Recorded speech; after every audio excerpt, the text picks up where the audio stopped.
I've had a rough start to the year in terms of reviewing. Just in terms of reviewing, everything else is good? So, yes and no. But it's not maybe even fair to say a rough start. Just a roller coaster ride. Peaks and valleys, if you will. Are you ready? Mm-hmm. Okay.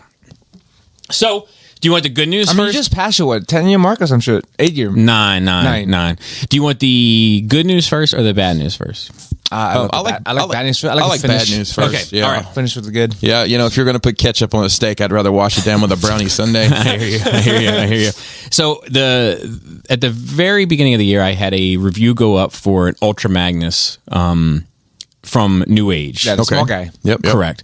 And it is a Power Armor Ultra Magnus. Dude. Yeah, I love it. And it's pretty effective for being a Power Armor Ultra Magnus. In the same breath, it probably would be more effective if it was just self-contained. Yeah. I mean, Transformers are better if they didn't have to transform. But But all in all, pretty good. Yes. Pretty good. Was pretty happy with it. Yep. It was on loan to me. Oh, I saw. And I should be careful. By the fans. I should be very careful with things that are on loan to me. You should. By now, you think you'd learn after 9 years. Yeah. So I try not.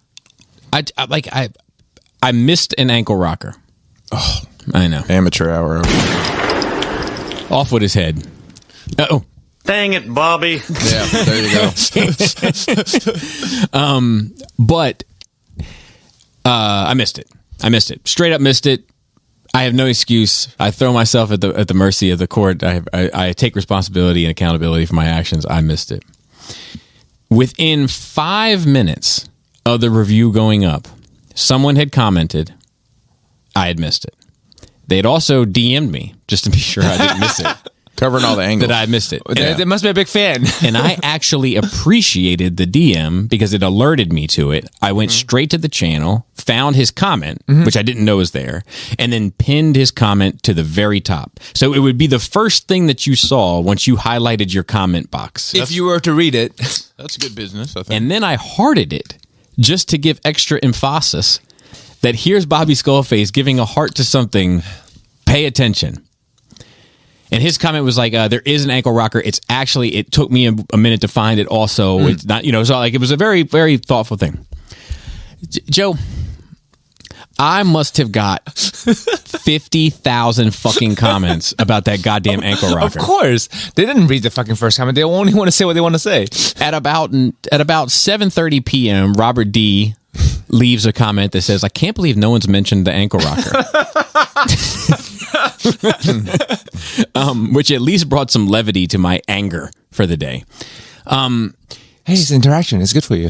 So at a certain point, I went through them and I just started commenting on all of them because you missed the ankle rocker. It was almost like somebody copy and pasted the same comment.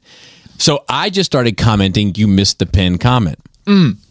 And this one guy was like, dude, like he took offense to it. Like he was like, dude, just say thank you and this and that. And like, so I wrote him back and I was like, look, man, I was like, it's funny, like it's frustrating for me because it's like a fucking TPS report from Office Space. Yes, but it's funny just that it's life, isn't it? We're reviewing the ankle rockers now. So if you could going forward, it's funny because it's life, isn't it? I missed the ankle rocker 100%, and you missed the pinned comment. And sometimes we're just moving too fast. We're being a little careless. We're not paying 100% attention, and we miss things. And that's all I was trying to say. But so I wrote that in a response to him, and he was like, "Oh, because I took your initial comment as being snarky." I think, but it's like I can't win. I can't win sometimes. Like so that was my first little rocky road. Next was Perceptor.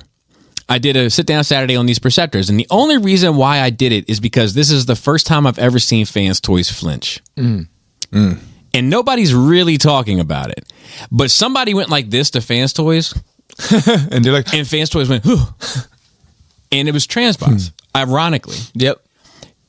Fans Toys has this Perceptor coming. We've always known it. right? But they have had a lot of shit coming. This is their second stab at it, also. Yeah, correct. They had one, and the first one's not terrible. It's not. They came it's with really other not. faces too, or something. Yeah, they eventually updated the face for it with Scoria, maybe? I don't know. Maybe. Anyway, it's not terrible. It's fine. It's passable. It's in my shelf. I don't really feel the need to swap out. I'll probably do it just because I support Fans Toys and I want them to continue doing business because I want them to figure out how to make a combiner one day. Yeah. But They figure out 4/5 of one, so Bless up. just or at least put out the 5th one and then figure it out later. But at any rate, X-Transbot, if every company took the stance that if Fans Toys has announced something we are not going to play, they wouldn't have anything to play with because Fans Toys has announced fucking everything. Remember when it used to be Takara that was that place? Yeah. Holder? Yes. But what I mean by this is slightly different in that what I mean is that because Fans Toys has announced 1,000 things. Sure. What they put out is something entirely different. Yeah, they put up 4 things for pre-order yesterday. Did they really? Yeah, I missed all of them, at the same time. What was it? They're all sold out. Yeah. I know you've got your ways I and got means it. committee. So But like, you know, the pool has gotten a lot smaller. Because, that could be part of the 100%. reason. And it's just 100%. X-Transbot. there's 2 third-party companies basically making Masterpiece to go figures now. Who's the third one? MMC. They still got to be mentioned in the same breath Are they though? because like The capacity is much lower. they got Defensor coming this year. Yeah, I and guess so. and they got the tapes coming this year. They have Bruticus too, right? Yeah. Yeah. So and then if you want to get, I guess the X9. but they're basically done. Yeah, I guess they're done. If you want to grease some wheels, so to speak, I would grease the Fans Hobby wheel. Like they're basically making Masterpiece figures. It's just they're only making shit that's in the Japanese continuity for the most part. Yeah. Anyway, but if every company took this stance that I'm not going to participate if Fans Toys has announced it, then nobody would make anything because Fans Toys has fucking announced everything. Mm-hmm.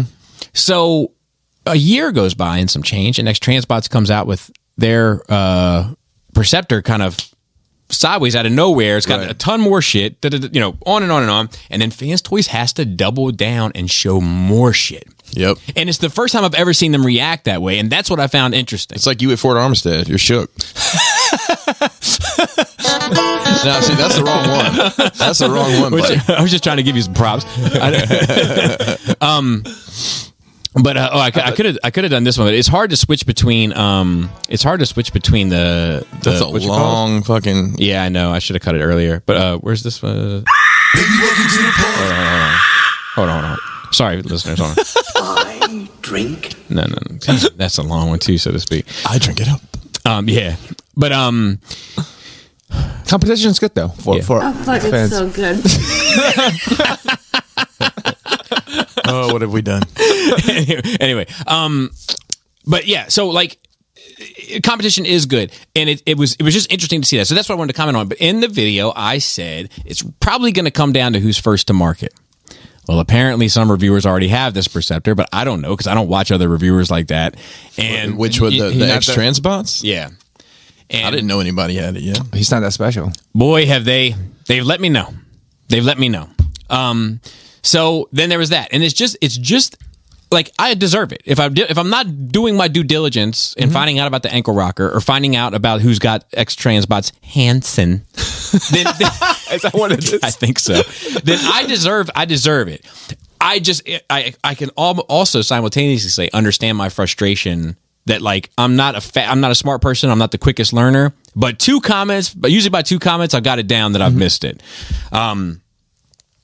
But anyway, And also you on them that you should know, like it's already been mentioned, bro. Like you're at least the 100th person if you thought about doing it. yeah, exactly. It's like You're a fucking lemming. It's like when we were talking about calling 911 for a wreck. Yes, you exactly. You should just take a minute and be like, you know what? Somebody's probably let somebody know. Yeah. Moving on to the third thing that's gone wrong. It's only the 10th. Well, the 11th. Yep. It's been a roller coaster. Really long 10-day roller coaster, 11th day roller coaster. Shout out to Scott. Scott, I'm not finished with you, so to speak. I'm gonna make this up to you in some way. Scott, for those listening, Scott is the one that gifted me the Takara Masterpiece Starscream, to which I had to simultaneously make sure that he knew I was grateful for, and also simultaneously express my frustrations with it as a $5 billion, I think was the retail on that piece. It was the GDP of Aruba, I believe. So, as if that wasn't bad enough, he sent me the Planet X Grimlock. The review is going up Monday, and I broke it. I broke it, transforming it back into robot mode to put in the box. And I was. But the review was fine, though. The review was fine. I praised it. I got to do an intro for it now. But I literally couldn't have been happier and more proud of myself because I heard how much of a nightmare the transformation sequence was, and I feel like I kind of nailed it. And I was like, man, I can't believe I fucking did this. Like, I knocked it out. Like, I've been kind of, I already had contacted him previously about being concerned about this piece, and then I had to hit him up, and basically this arm got stuck and it wouldn't move, and I was trying to budget and the arm broke, which is also the leg. It's very, very, very, very, very, very frustrating and disheartening for me.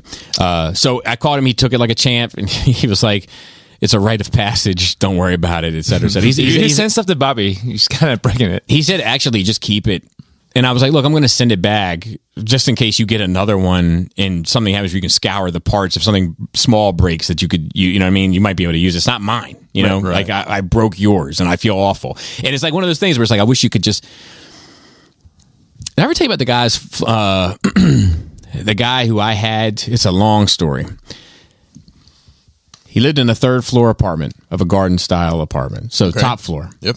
And I was mopping, and for whatever reason, we had to shut off air conditioning or something to this one room to mop it. And it was something electrical. I can't remember. But whatever reason, the thing I had to get to was in the attic of the thing to shut it off. And I was actually going to go up there with a maintenance guy, but we couldn't find a maintenance guy. So I was just going to go do it on the fly. He's in a shed somewhere. Yeah. So I go up there, and there's this guy that answers the door, and he clearly does not want to let me into his apartment to go up into his attic to do this thing. He clearly has no interest, which I can't blame him for. Right. It's his home. It's his home. I'm there just to make something better for him. It was like in his laundry. It's like the shared laundry for the building that was in the bottom floor. So it benefits him, but it's his home. It's his privacy, and he's welcome to it and deserves it. He eventually let me in. I am not a professional of shutting off any sort of weird thing that these people have wired in their attic for this. I'm not a professional of that. I'm not an electrician. So, but I do know my way around attic spaces a little bit because, I've moved a couple times and I'm just familiar.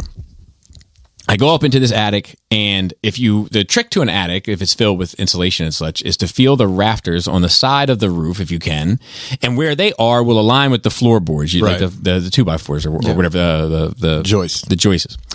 So you feel here, and then you place your foot there and move accordingly. Well, one was really close to a sprinkler pipe, and I thought that was that, and it definitely wasn't. No. Oh, no. And I stepped on this sprinkler pipe, and I flooded this dude's apartment. Bro. That did not want me there in the first place. Bro. And I felt awful. And, I ran downstairs. Luckily, I was a little bit familiar because we had gone into this other room. I knew where the shutoff was. I shut it off, but still had to drain the whole, it was a fucking mess. I tried to take trash bags and angle it down, like the majority of it, into the sink. It was a fucking... That's a nightmare. It was a disaster. So I say that to say this. On my way out, this was right after that hurricane came through and destroyed Jersey. Do you remember that? Sandy, yeah. I came out and I was like, look, man, I get off work tonight at 5, whatever people get off, and I was like, I will come back after work and help you clean this up because I feel awful. And he was like, man, there's people without houses today. I think I can deal with this. Wow. Big ups to that guy. Yeah, for and I was that like, attitude. yes, but then I said, well, then could you at least punch me in my cheek? So you feel punished. And then you bent over and he punched you right in your ass, right? Not the hole, man, the cheek. So anyway, I kind of feel the same way with Scott. I wish he would just punch me in my mouth a little bit and at least take the edge off of my guilt. So that's the bad. The good, in a weird twist of fate, I think I got 7 or 8 Transformers last year. The whole year. That's it. For yourself. For myself. Uh-huh. This year, so far, I've gotten 3. Wow. And I love every single one of them. Amazing. Wow. Well, there's a push right now because there's a break. Right, exactly. I got so to speak. The Fans Toys Huffer. There's a break, Bobby. I've gotten the Fans Toys Huffer, and I've gotten the 2 train bots, the legs. I don't know their I mean, names. they're a great platform to make Michelle, Tamika, robots. Tanya. It's a fucking brick. Robot turns into a brick, and it's going to be real steady as a combiner because it's a fucking brick. Yeah. There's any moving parts of the box. No, hang on. Which company's train bots were these? So it's Moon Studios, but they were designed by Zeta. Okay. And this is the 5? I think 6. It's like Zeta size. So the end? yes, so the legs are there. didn't know They're you'd sitting be in next on to that. the Superion legs, and they're right on par. I'll have to it's check gonna be that out like- when we get done. Also, it's going to be like a extra parts for combining. So the word is no. They're going a different route with this one and not doing parts for me. I didn't think they need to just because it's a fucking train. It's just so much to work with. I'm there. just so worried. I'm so worried only because they had clearly perfected it. You know, whatever their sauce was. I mean, they changed the game. You know, Well, the Predacon is not. the Predaking. No, the Predaking is also not parts for. I know, but like it's. But yeah, The people are questioning it though. yeah, it's questioning its. Oh wait, you're talking about a different Predaking. You're talking about the super stylized one. Kang. Oh yeah, okay, that's not Zeta. No. because I thought Zeta's not doing parts forming for that one either. They aren't. Yeah. But they haven't even released anything from that other than CAD images. Right, that's why I thought people were questioning it, the Yeah. validity of it. So anyway, it's been full of ups and downs. I got to tell you, I was so pissed off that. Oh, and another one, the fucking the tapes. Having a conversation about the tapes, and somebody was like, "Look, let me tell you something real quick. All right, Are these? And people Yeah, are I so- wanted to see people are these so, like, things. and if you said this comment and you listen to this show, like I'm not talking about anyone specifically. Okay, it's just I deal with 1,000 of these comments and it gets frustrating. It's by the all end. of you combined. People are fucking stupid, right? So they're like, look, these guns fold up, right? Which they do. Yep. They fold up. I'm talking about the Frenzy Robot acoustic wave tapes, so that you can take these 2 pegs and put them in the back of this Hollow and, leg. and store them so that they're not hollow anymore. But that's not why the legs are hollow. No. The legs are hollow because the legs are hollow. Yep. They did this as a bonus, which is smart and good of them, but that's not why the legs are hollow. They didn't design to say, hey, make sure the space is there for the gun already, iconically for the character in the back. It would It's be like supposed to be there It would on be the like back. if Optimus Prime smokestacks were his weapons, and then they were like, well, there's a hollow bit in the forearm, so you can tuck it in there. Like, no, they already have a place. Yeah, they already go have on his a home. shoulder. But anyway, I digress. And these see that thing. things are already falling apart. Just Yeah, because- I see that. Just It's because, like just dangling. because of how much diecast there is in them. Like People are still into diecast nowadays. and diecast is good. It's just like anything else. place for everything. if used properly. Yeah. Just put them in the feet. You know. But anyway. So, Chris, you got your coffee first. Joe, that was a hell of an intro. But Joe, how was your nerd week? I had a busy ass nerd. Stands up like a champ. I had some friends from Texas over. All right, they're still here. It was Right? a con. No, they left this morning. Left early. I thought they were going to be here because you were like, I might have some guests. Yeah. The plans changed and shit. But there was a con this week at MacFest. I didn't go to it. Krista went. Where was that? Where? Mm-hmm. Gaylord. Oh, in DC? Yeah. That's like the I didn't premier realize it was- con facility nowadays. It's a nice area. Like lots of nice restaurant. Like Gaylord It's- makes a it's It's nice. by really the National nice. Harbor. Yeah, National Yeah, Harbor. yeah. Yeah, it's got the indoor-outdoor part. Got the ice skating rink down there, and there's like ice- in winter. Yeah. It's cool. That's a great venue just to like go hang out. The casino is down there now. Oh, your favorite movie? I recently drove by that. Is it MGM Grand? Is that what it is down there? I don't know. I don't go to It's casinos. well, whatever it is. I hate them so much. I don't even step foot in there. It's huge. Like it's unfathomably large. I mean, that's what casinos are like. I know, but even Way overrated too. Casinos? Yes. Well, I mean, it depends. I mean, if you ask you or I, Joe, we would both say we love them, but to some. sure. But that was cool. I hung out with them. I have to answer for your question for at least an individual basis. For like a What's the single data point. We're talking about how our kids going to be in the future when all the moms are Insta thoughts. Gotcha. Oh, we're calling it back to that. This is the friend that has him. Yeah, she's well. It's like her husband. She told her husband to quit his job because she makes in a month his yearly salary what he was making. off So, of all her her social media empire. It starts with OnlyFans, but like it's not only that. It's she got a lot of shit going on. But so he's like her assistant. Right. Just hanging out. Yeah, her kid is probably early teens now. Perfectly fine. But do the kids at school know? She's pretty. I would assume. See, that's the thing. That's because she has to make social media presence, not just in the adult industry. But that's the X factor. That's important to my point. Yeah. My point is that once the kids know, are they? Is she? I was just wondering how they would not know. Is my question. I don't know. I mean, what you guys, Jane, if she knows? Oh, well, yeah, Early teens. Because she's not a dude. She wouldn't be looking that stuff up. Yeah, but I feel like Because I imagine it'd be like you scrolling and then is that his mom? You know, that's how I would imagine you would find out if someone's mom was. Except it's an awful lot that has to happen. There's 1,000 Instagram thoughts out there, And like he knows what she does for a living, right? But if I was him, I wouldn't be telling every goddamn body about it. No, but like he's very well adjusted, cool kid that doesn't seem like he's a chip on his shoulder. So that suggests to me that the people do not know. Okay. Yeah. You know what I mean? Yeah. Because the thing is, it's so many. It's because there is sand to the beach, right? Like there's there's probably OnlyFans for OnlyFans. Like you know what I mean? Like there's so She's a 0.01%er, I think. There's so many of them, right? So like I know I could list off 5 people with OnlyFans. You could list you off yourself included. Not yet. I got the blueprints. He's waiting on the gout to clear up. I got I can only film between flare ups. Yeah. But it could be a totally different 5 than the 5 than the 5 Chris knows. So like it's just like the kids would have to know. They had to know that was his mom. That like a lot would have to align. I can't imagine a world where a kid knows that your mom is showing her pussy on the internet and not making a comment to you about it, unless they're your friend. Or like if it was you, or their mom is doing it too. Or their mom is doing it too. That's the other thing I was talking about the first time we were talking about. Is like when everyone's fucking doing it, it's not even going to. But everyone's not. No, but a lot of people are. Many. But continue. Or if you don't care, like, because my mom is attractive, especially when I was younger. Like people thought she was my sister. Like your mom, maybe because I wasn't born here. Your mama jokes never fucking bothered me. When people are like, "I want to fuck your mom," I'm like, yeah, I bet. Yes, that's normal. Yes, I imagine everybody wants to fuck my mom. Like, never fucking shit like that never bothered me. But I mean, other shit bothers. So everybody's different. Everyone has different buttons. But I mean, if I think that, look, I hate my mom. Yeah.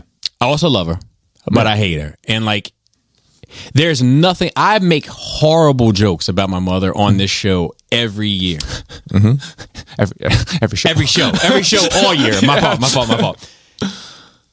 If somebody comes to me tomorrow with a picture of my mother's unmentionables and has something to say, I'm gonna feel a way about it.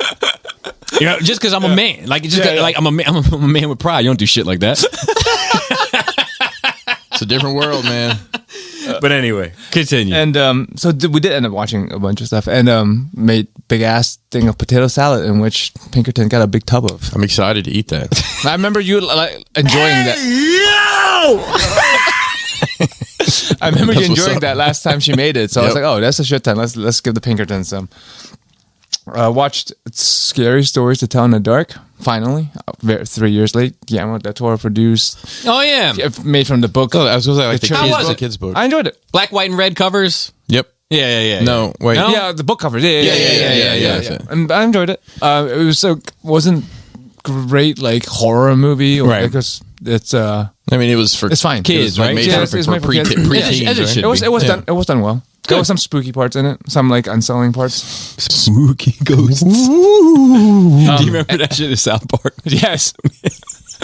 Spooky, not scary. That dude hadn't jerked off because there was no internet. Yes. They had to travel to California to get internet. It was the only place with internet left. Oh, nice. So he hadn't jerked off in like months because he was trying to get to some internet, and he finally got to it, and he like was covered. Oh, that meme of him being and it came in, and he's like, oh, did you guys see it? It was a spooky ghost. Oh man. That shit is great. It was serviceable, done well enough. It's set up for a sequel. I don't know if it needs it. I don't remember. I only remember that one iconic book. I don't know.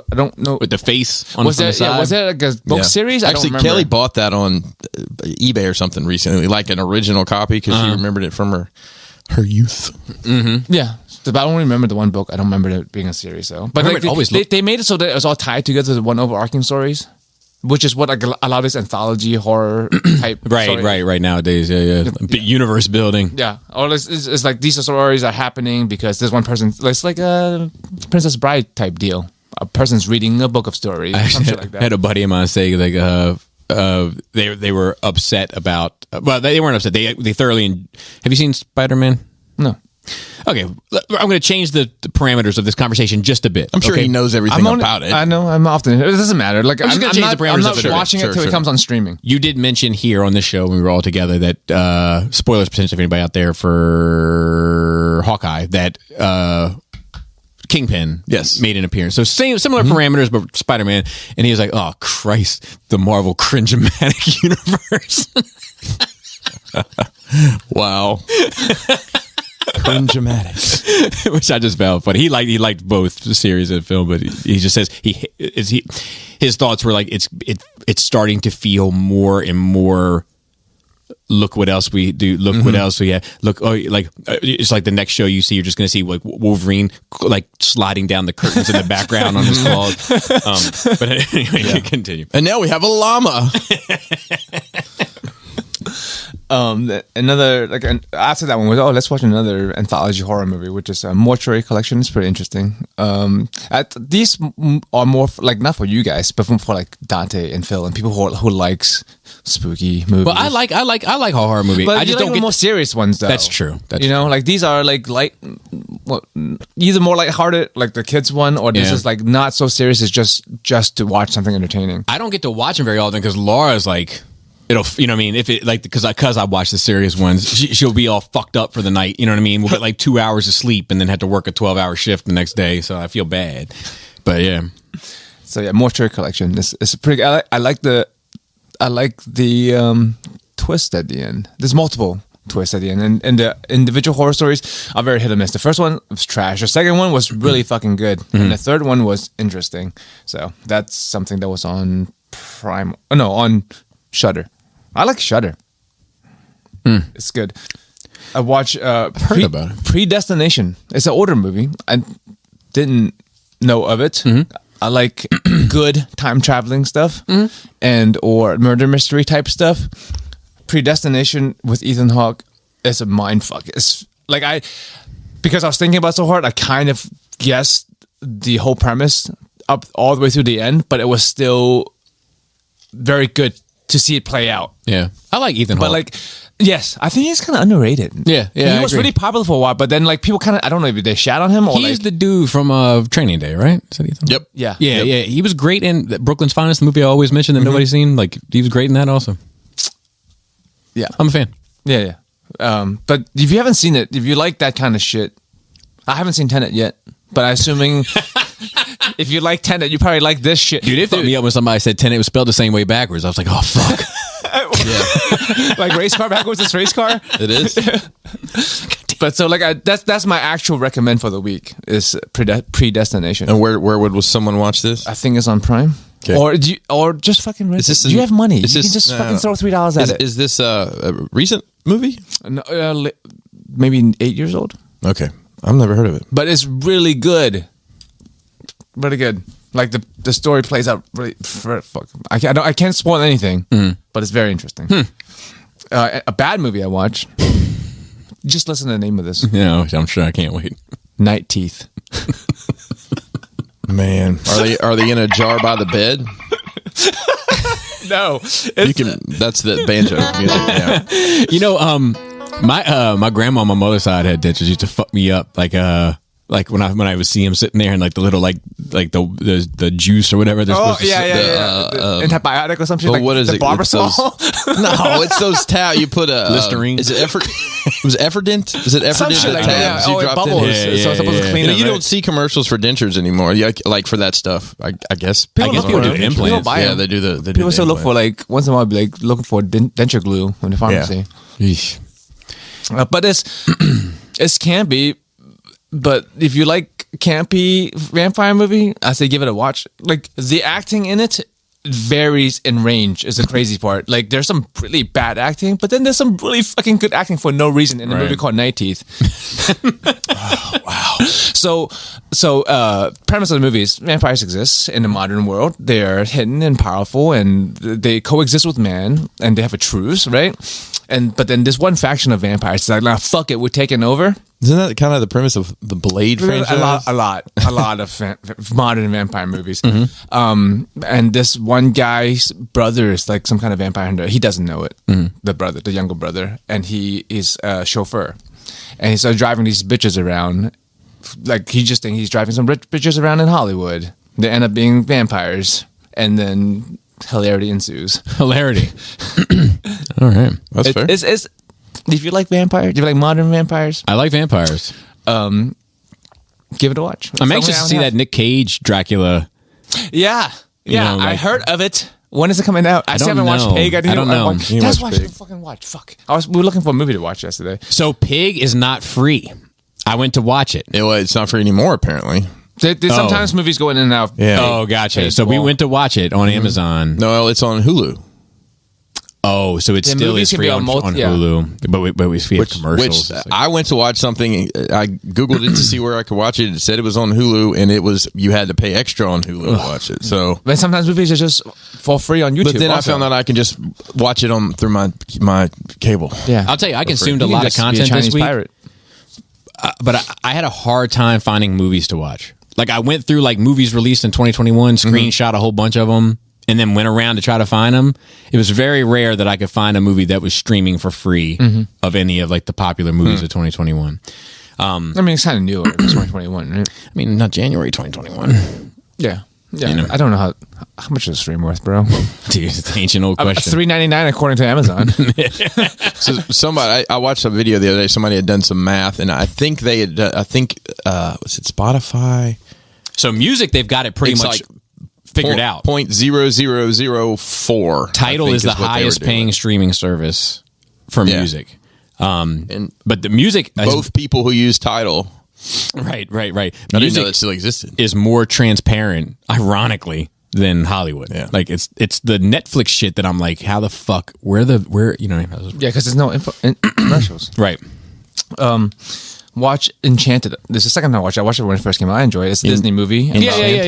I like it's it. got Cyclops on it. So I changed my answer about the Disney princess. I choose this bitch because she's real. I can definitely fuck her.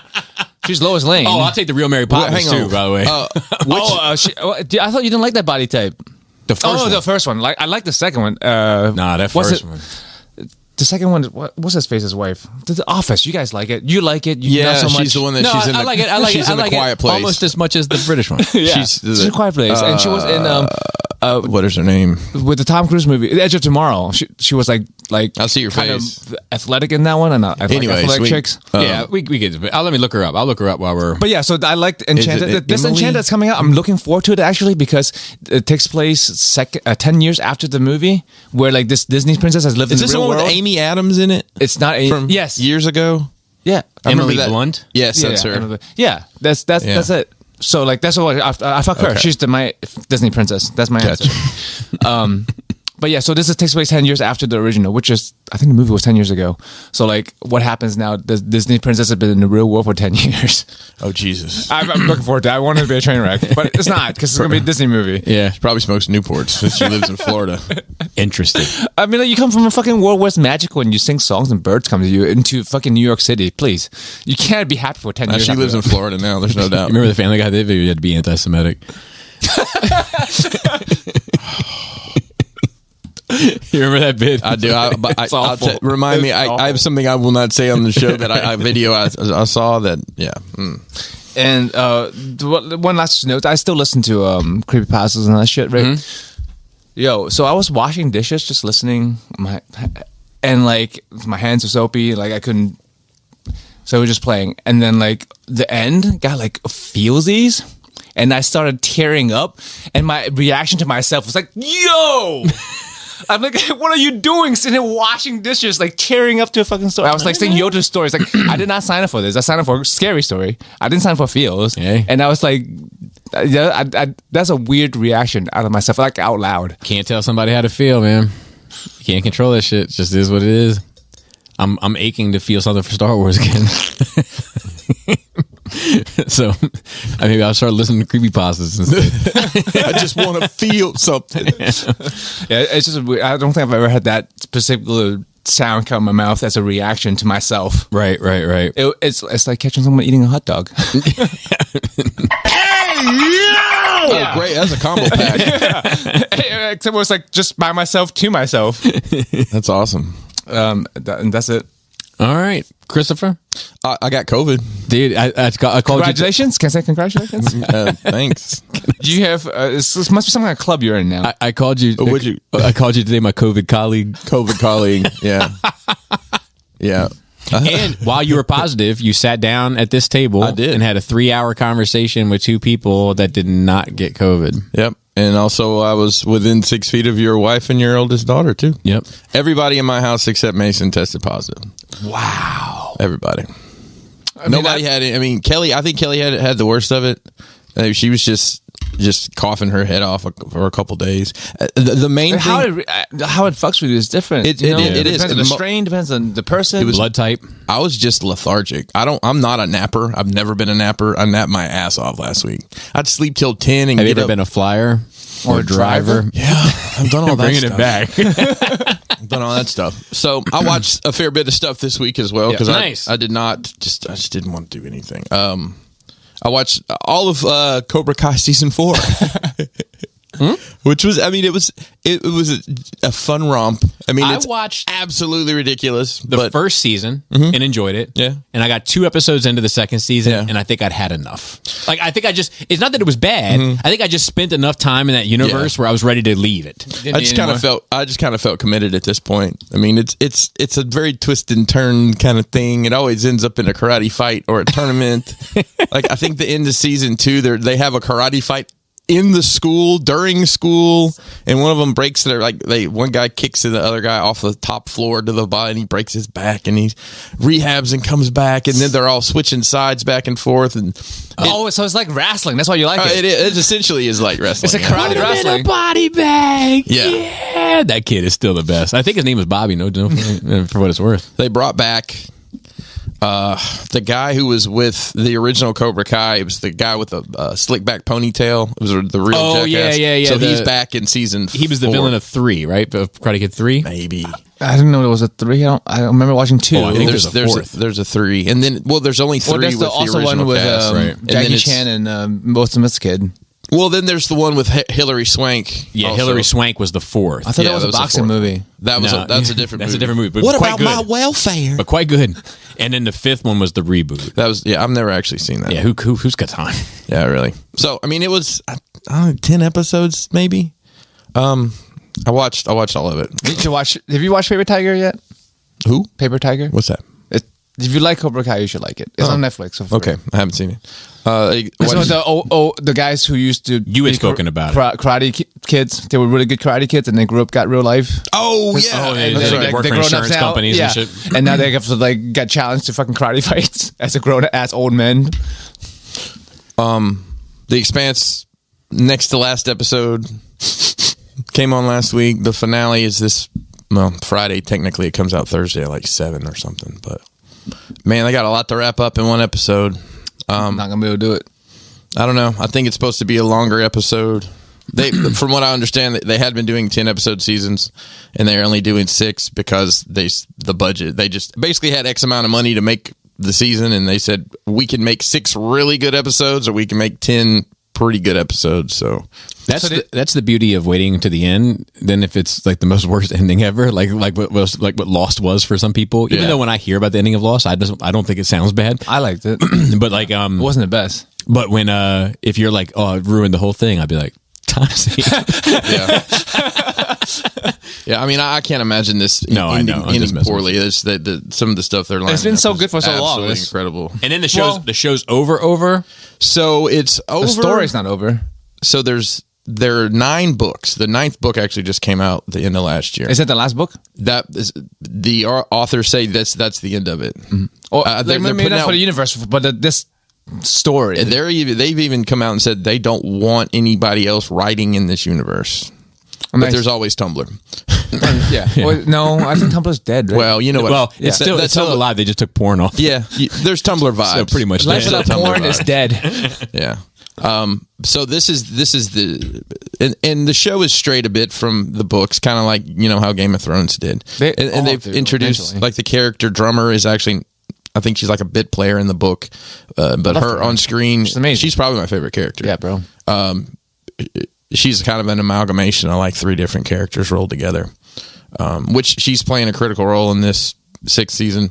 Apparently in the books, there's like a 30-year time jump between 6 and 7. So, they're either, maybe we could wait a couple years or they get different actors, which nobody wants. Mm-hmm.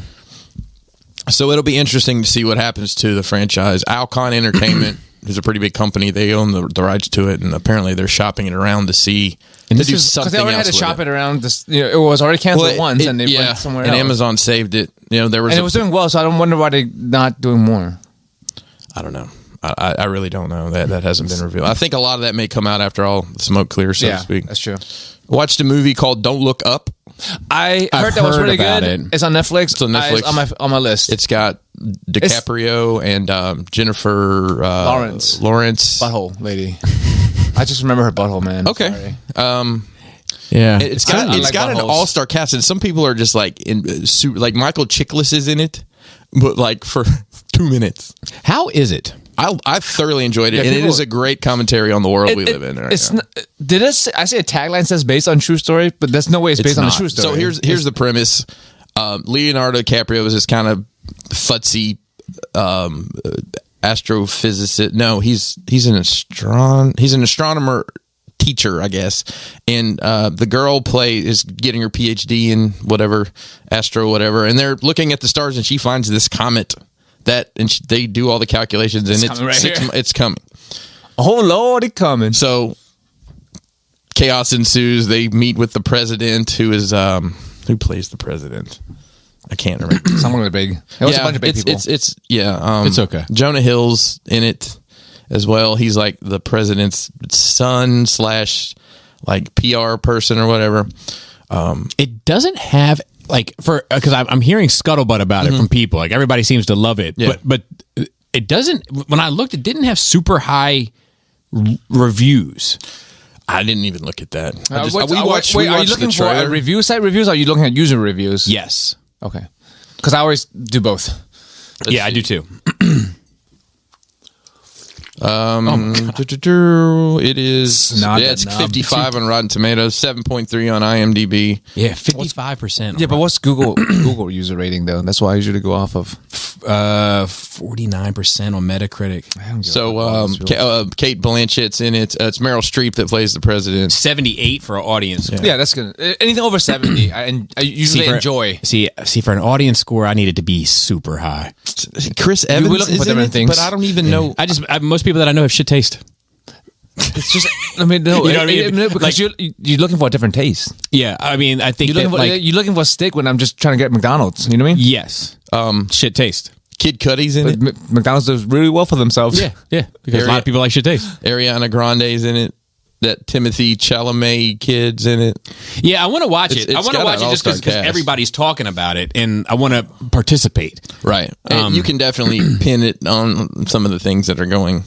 I mean, it's called Don't Look Up, and there's a comet coming, so it kind of tells you what the... I get that bit. Yeah. Yeah, I'm gonna check it out. I mean, duck and cover, bro. Same thing. It's on my. We've been doing this all along.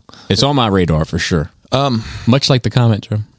I watched. I'm sorry. I finished reading Criminal, the book that one of the books Raul was kind enough to send my way. It's really good. It's literally just about criminals, and it's told in short story form where this story is about person A, and there's a background character, and then you have the background character's story and kind of explains.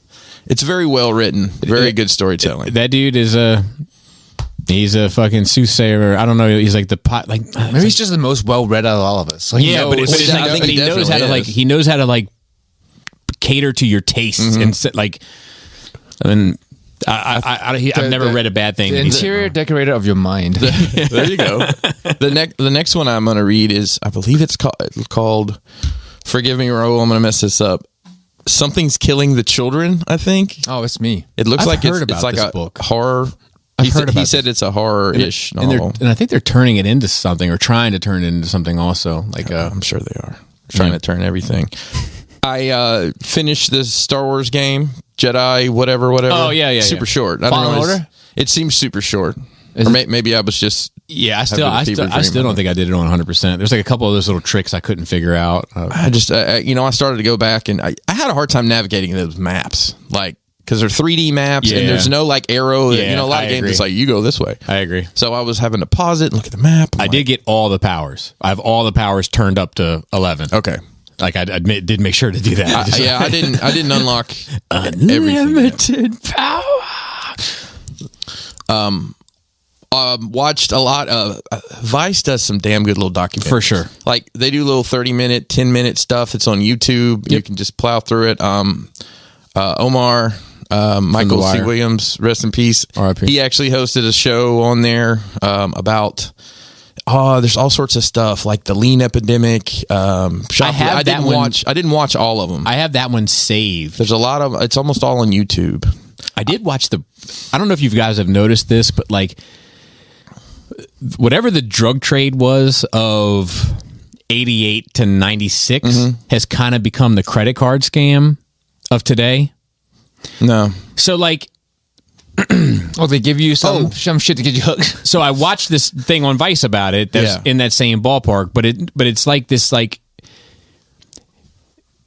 in the inner cities, these young people are getting a hold of these credit card presses and they're getting on the dark web and getting these number slates and they're making these fake credit cards. They can even do them with the chips and shit. Yeah. And they're taking $1,000 and then they have to trash the card and make a new one. And in their mind, they're even like, well, the only people getting hurt are these fucking companies that are, and there's a trickle down effect to that to, everything. Sure. But it's just interesting to me, like this one guy in this other documentary that I watched about it was like, said something that like, it was just like, man, like, the world changes, you know what I mean? And thugs changes and best friends become strangers, Joe. But he was like, no, we don't sell drugs. That's white boy shit.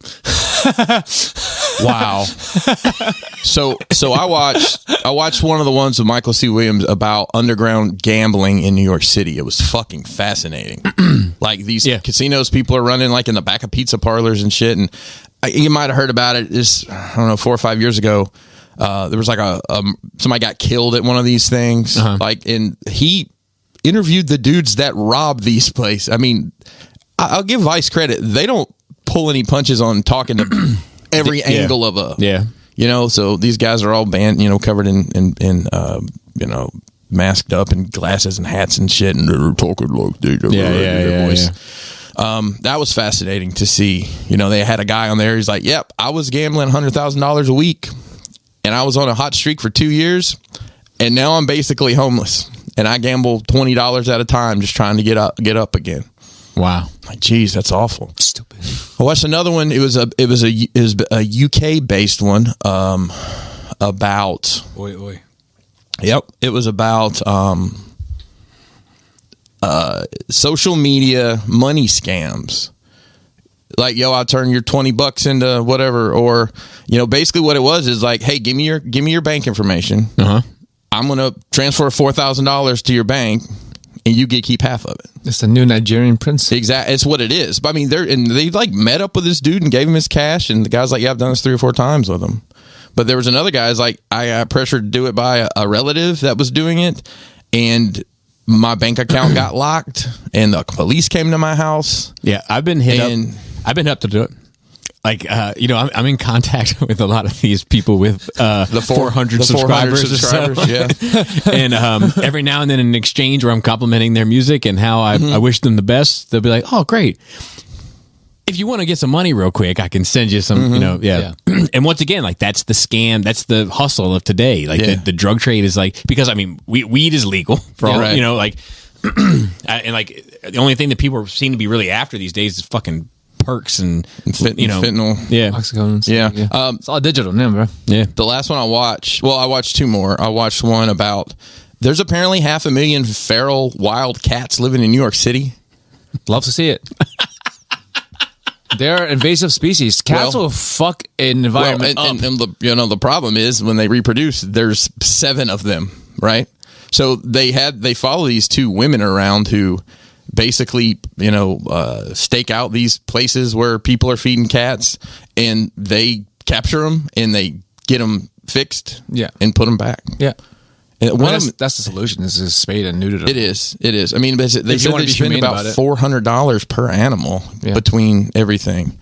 But one of them is like somebody had told them about this place where all these cats were. Well, it was this lady's house, and it was her cats, and she didn't want them. She was, she's like, I think it's natural that they reproduce and this, that, and the other. And well, one of the girls they were following around, she basically stole this woman's cat, fixed it, and brought it back. Didn't tell her. That's like thing I've learned to get really tired of as a human. Yeah, it's natural. Yeah, like you with your cell phone and your clothes and the living indoors with the AC. Sure, tell me what's natural.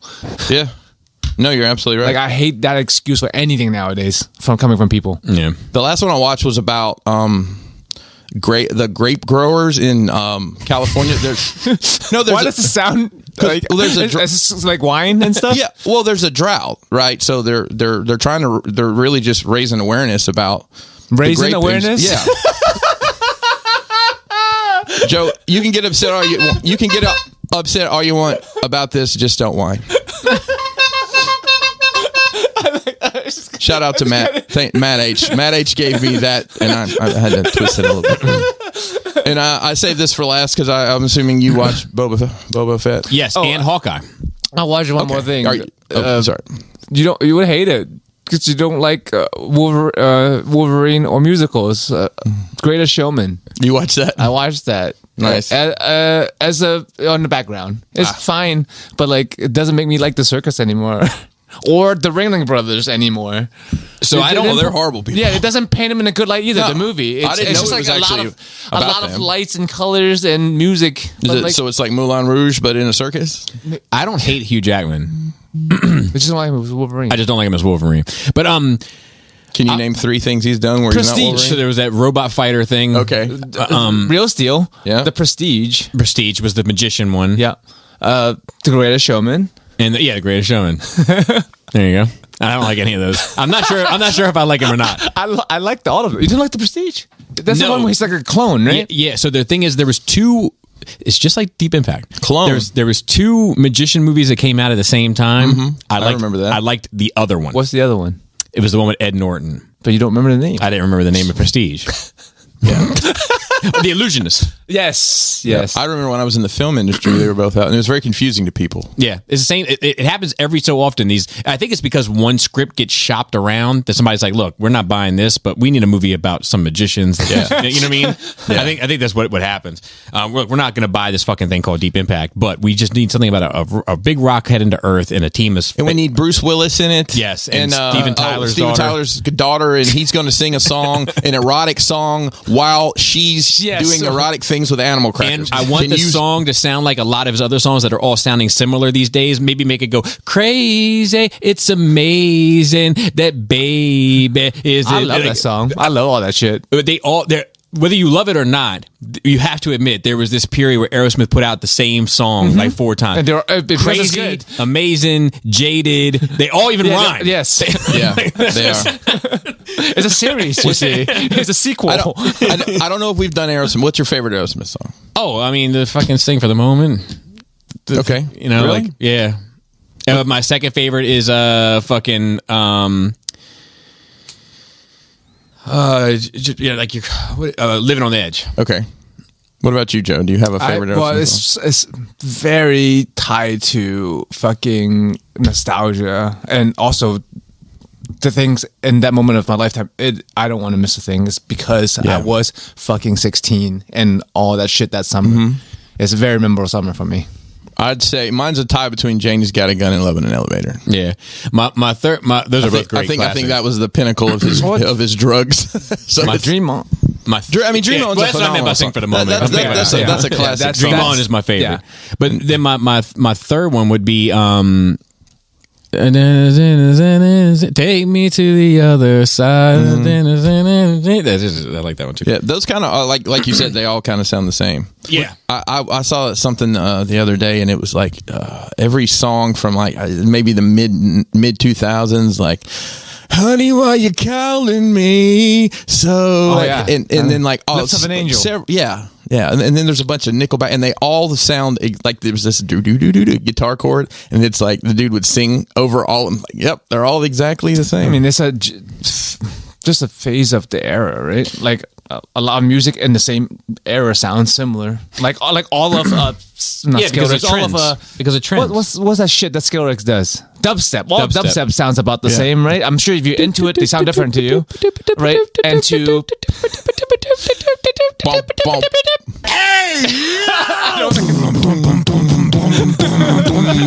so we know, just like all techno sounds about the same if you're not into techno. They all sound like Mortal Kombat. But there's also trends, right? Like so somebody sets a trend and then the industry kind of follows that trend until it burns out, or something works. Like exactly. If you take people start chasing it. Like I need a X, I need a boy bands, whatever. Yeah. Like we need a bye from you. We need a whatever the case. I like that reference. Funny story. You said boy bands. That's the first one that came to mind. When I was in the film industry many years ago, when Armageddon came out on video, the names people said asking for that movie. Not Deep Impact. This is in rural Alabama. Keep that in mind. My favorite was "Do y'all got Arm of the Ghetto?" And it said, "Is that the one with Bruce Willis in it?" Yeah. There's 152 copies of it over there. Movie, Arm the Ghetto. And I'm also, I think that's about the CIA in the 80s. Yeah, I think they're already armed. I don't think they need to be armed. That movie probably would be way better. I remember I had action figures Wayne's from brother that production. Yeah. I had action figures from Armageddon. They made a Bruce Willis figure and a Ben Affleck figure. With orange suit. Yeah. Yep. They were pretty awful. But you had it though. I did. And I guess Boba T. Boba Fett. I enjoyed the hell out of the second episode, man. I hated it. Of course you did. Yeah. I liked the first one better. This one seemed I didn't hate it to be fair. Had a lot of montages. This one seemed like formulaic, like exactly what I would expect. Like just you got to admit that train scene was pretty fucking great. See, but I don't need that yet. I can't. Okay. My thing is with I can't care about the action until you make me care about this character. Yeah, he's both different. And until I get there, it's like it might as well be a space between sentences. Like I'm just waiting for the next thing. Yeah. I expect if you are a company like Disney and you have access to ILM and fucking LucasArts and Skywalker Sound and everything is at your disposal, I expect for every special effects sequence to be on the money. If you need, did you see holes in this one? No. Okay. So I'm saying. Oh yeah, it's par for the course. For exactly. Exactly. Now, if I saw some indie guy do it, if I saw some indie guy like in college make that sequence, I'd be like, somebody hired this fucking kid. Right. Like, he knows what he's doing. But like I hated it was the wrong choice of words.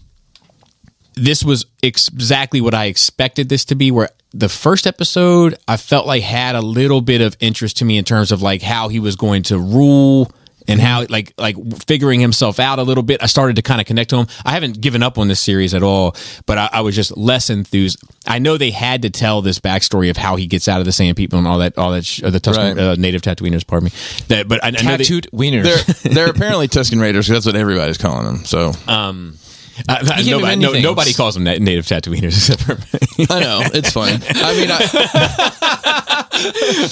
yeah, but yeah, I just it's just porn to me.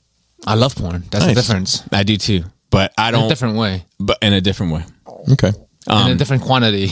Yeah, like a specific genre for you. And after I pop, I'm done with it. Yeah, right. That's fair. Like I'm ready for the next one. I'm not going to sit around and wait. I got shit to do. You ever just like actually sometimes I will bust just to get motivated to do other shit. That's different. That's for a function. Like every morning I do it before work, or like you have to do something. It's just like that post night clarity. Because I'm just like, all right, now let's get some stuff done. Yeah, but if I'm just on it, you never bust a nut and then like you just leave it on to finish the video? No. Sometimes I do. Never Sometimes once. it's like it's already on. Let me see what happens. I'm probably disgusted by what myself. Exactly. Too clear. Well, okay, clarity. back to Boba Fett here. Yeah, but that's how I feel about this. And it's not just this; it's Hawkeye too. Well, hang on a sec. Let's. I'm going to dive in here a little bit. So, this is kind of a tale of two stories because it is. Mm-hmm. Which do you dislike? The general going and visiting the mayor, like the modern day, I guess, or do the flashbacks? Which is bothering you?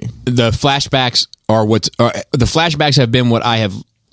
It's weird because I kind of like the flashbacks in the first episode. Mm-hmm. I didn't like the fight sequence in the first episode, but it wasn't a big deal for me. I still liked the first episode overall. The second episode, I didn't get enough of the real time. Mm-hmm. Like, I think the first episode cut it together a little better, where we were kind of going back and forth and back and forth. This was very part A, part B. Yes, and I just didn't enjoy.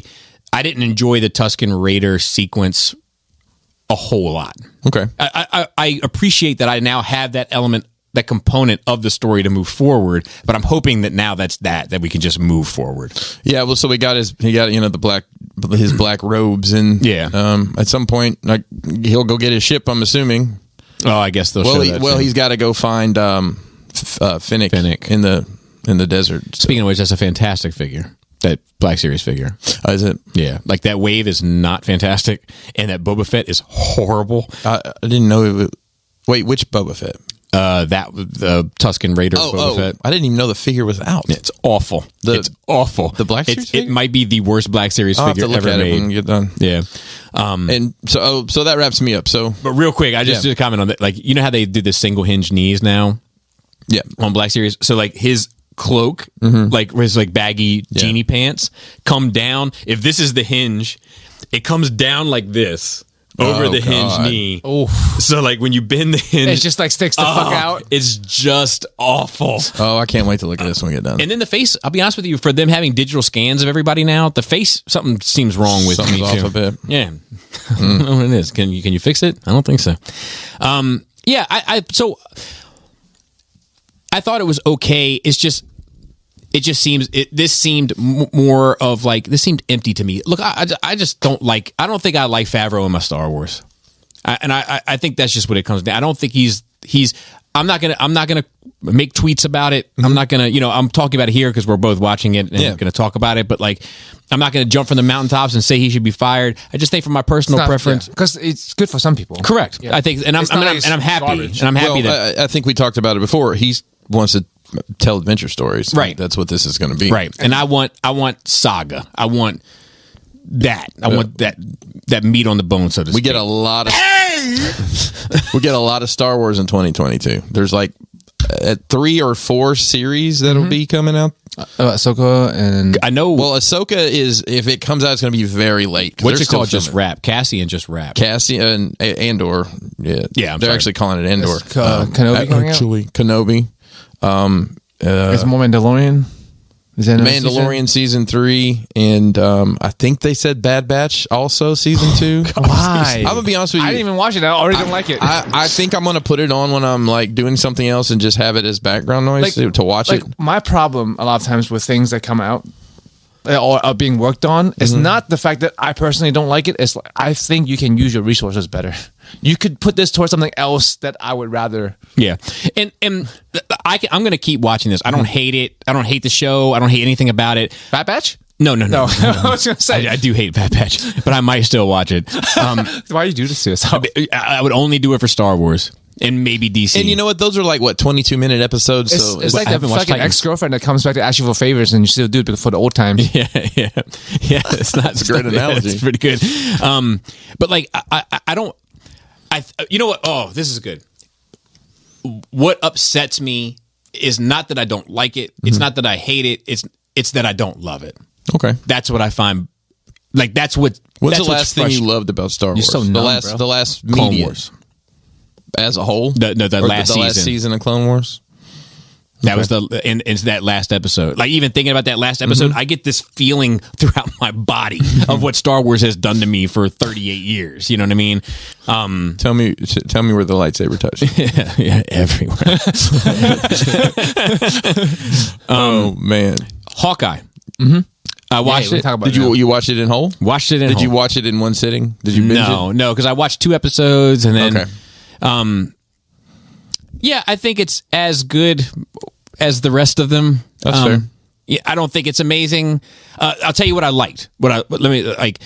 I loved that he got to catch her falling off the building and save her. Yeah.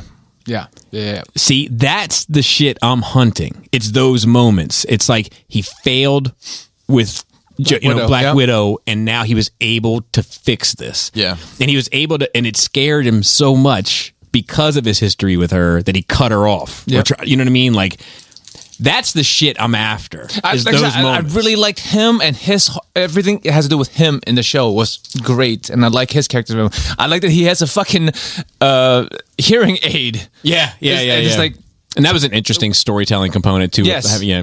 yes. Well, in the comic, the character that is the deaf girl's boyfriend, I can't remember his name. He actually, in the comic book, stabs Hawkeye in the ears with an arrow. See, I can't remember. My memory is so awful. I watched a video on it. Trust me, I don't remember all the details either, bro. But like the character growth curve for Kate Bishop is just like too like logarithmic. It was like no growth. She was just annoying as fuck for 5 episodes, and then in the 6th episode she got better. I needed that arc where she's just incrementally getting less fucking annoying. Because by the time the payoff comes when she becomes a better person, I don't care anymore. I'm like, I don't care about you. Yeah, and I'll tell you, even when she becomes a better person, it still seems formulaic to me. It all seems formulaic to me. But The arc was just not. But to be fair, all this shit seems formulaic to me. Yeah. Like Boba Fett too. Like it all seems like it's just a paint by numbers.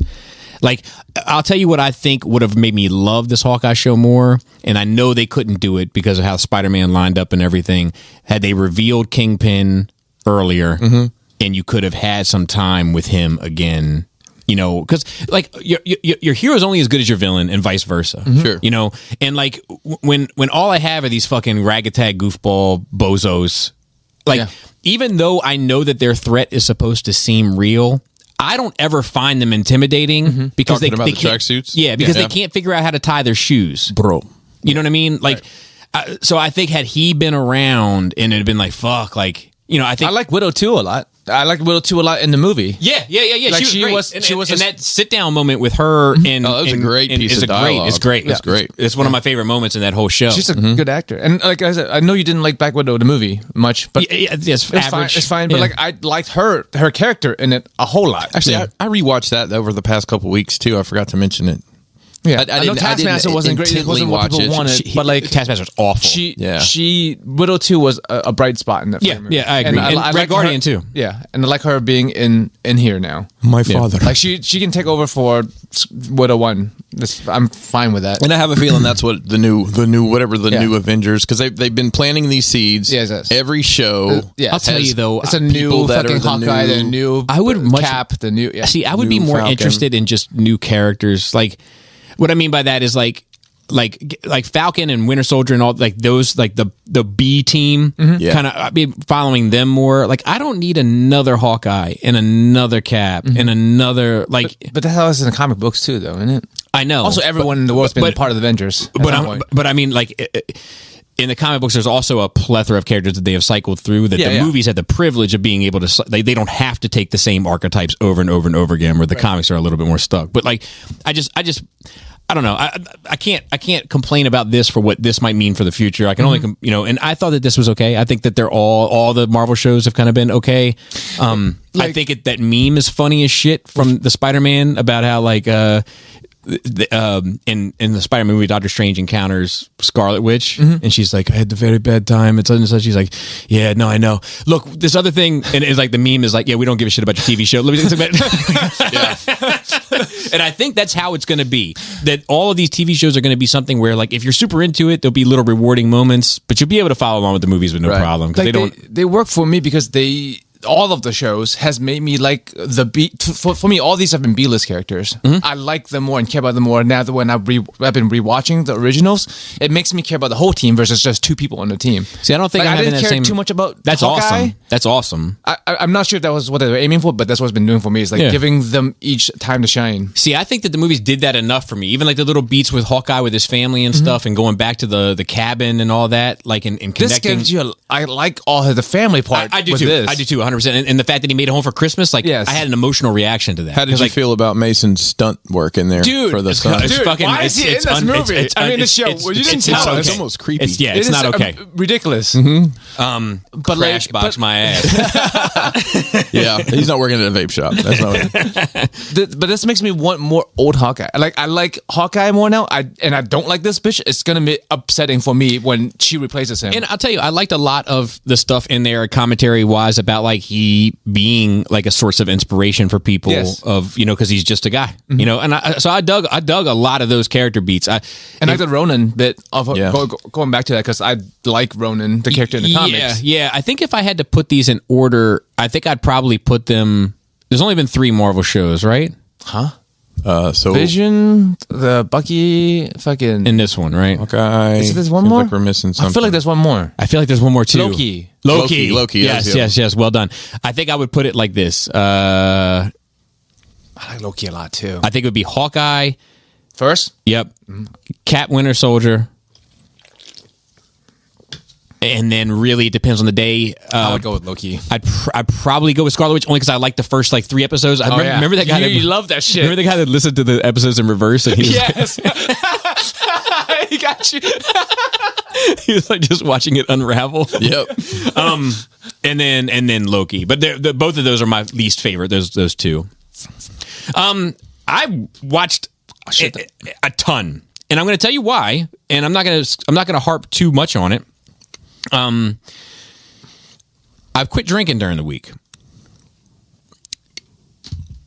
Not because you get a chip for that or something. Yeah, my name's Bobby, and I have a problem. He's a Pringles, bro. It's all vinegar. It's Pringles. No, it's those Doritos he likes. So like we have a lifetime supply of Doritos. I mean, for the year. Oh, that's right. That's right. They finally came through for powerlifting. Can you get us some? You hook us up? We have a whole box. Oh, we want the like spicy. Baby back. You like the spicy ones? Spicy. I don't like the spicy one. It comes to like 4 flavors: the regular, the Cool Ranch, the tube, the really spicy tubes, and the others. Yeah. And Listen, I'll take any Doritos that pass my way. Once you get tired of them. Anyway, so I quit drinking during the week for a while, and mainly because I'm trying. I put on like 10 pounds during my fucking. No, actually, I put on 15 pounds holidays during the holidays. I'm already down 7. Oh, so, nice. Yeah, so mainly I'm doing it just to get my shit back under control. I can't be living like a fucking animal. And then secondly, I had one night recently. I had a lot to drink to a point where I should have not been okay. And I was 100% okay. That's when you know it's an issue. And I was like, you know what? I'm gonna back her down a little bit. So I'm a 2-day-a-week guy now. And Saturday, Sunday, Friday, Saturday. Friday, Saturday, or Saturday, Sunday. And depending on my week. Depending on your schedule. Yeah. And I haven't signed any contracts. So if tonight I decide to rip that up and go back to 7 days a week or whatever the case is, then that's what it's going to be. I'm going to talk about this a bit more on Wine and Cheese, but you just cheese now. No, because I'll do that on a Friday or Saturday. So like here's have one episode of just cheese. Yep. Cheese and nothing to drink at all. Cheese and cheese and cheese. Cheese and cheese. So you have fondue, and then you can dip the cheese in the fondue, but that's it. Then it's just cheese and cheese. So somebody recently said, "Man, I don't get enough horn anymore." Yo.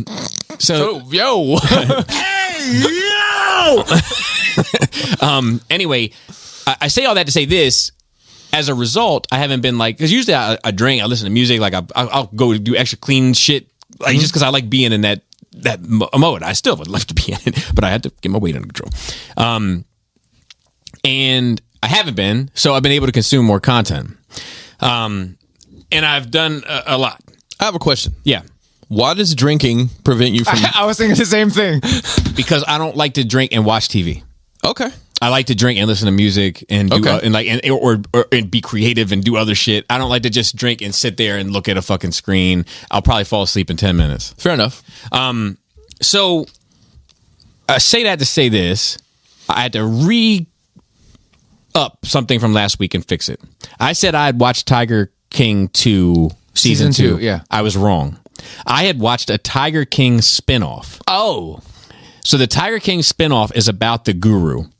Okay. So The guy with the ponytail, right? Correct. I thought that was season 2. No. It's not. Season 2 is about the other people. It's great. Season 2? No, the spinoff. The spinoff. Is it on the Netflix spinoff still? is great. Yes. What's it called? It's like I haven't Tiger. seen it. If you put in Tiger King, it's going to come up. Okay. It's fantastic. I loved it. That guy's Loved like it. a monster, right?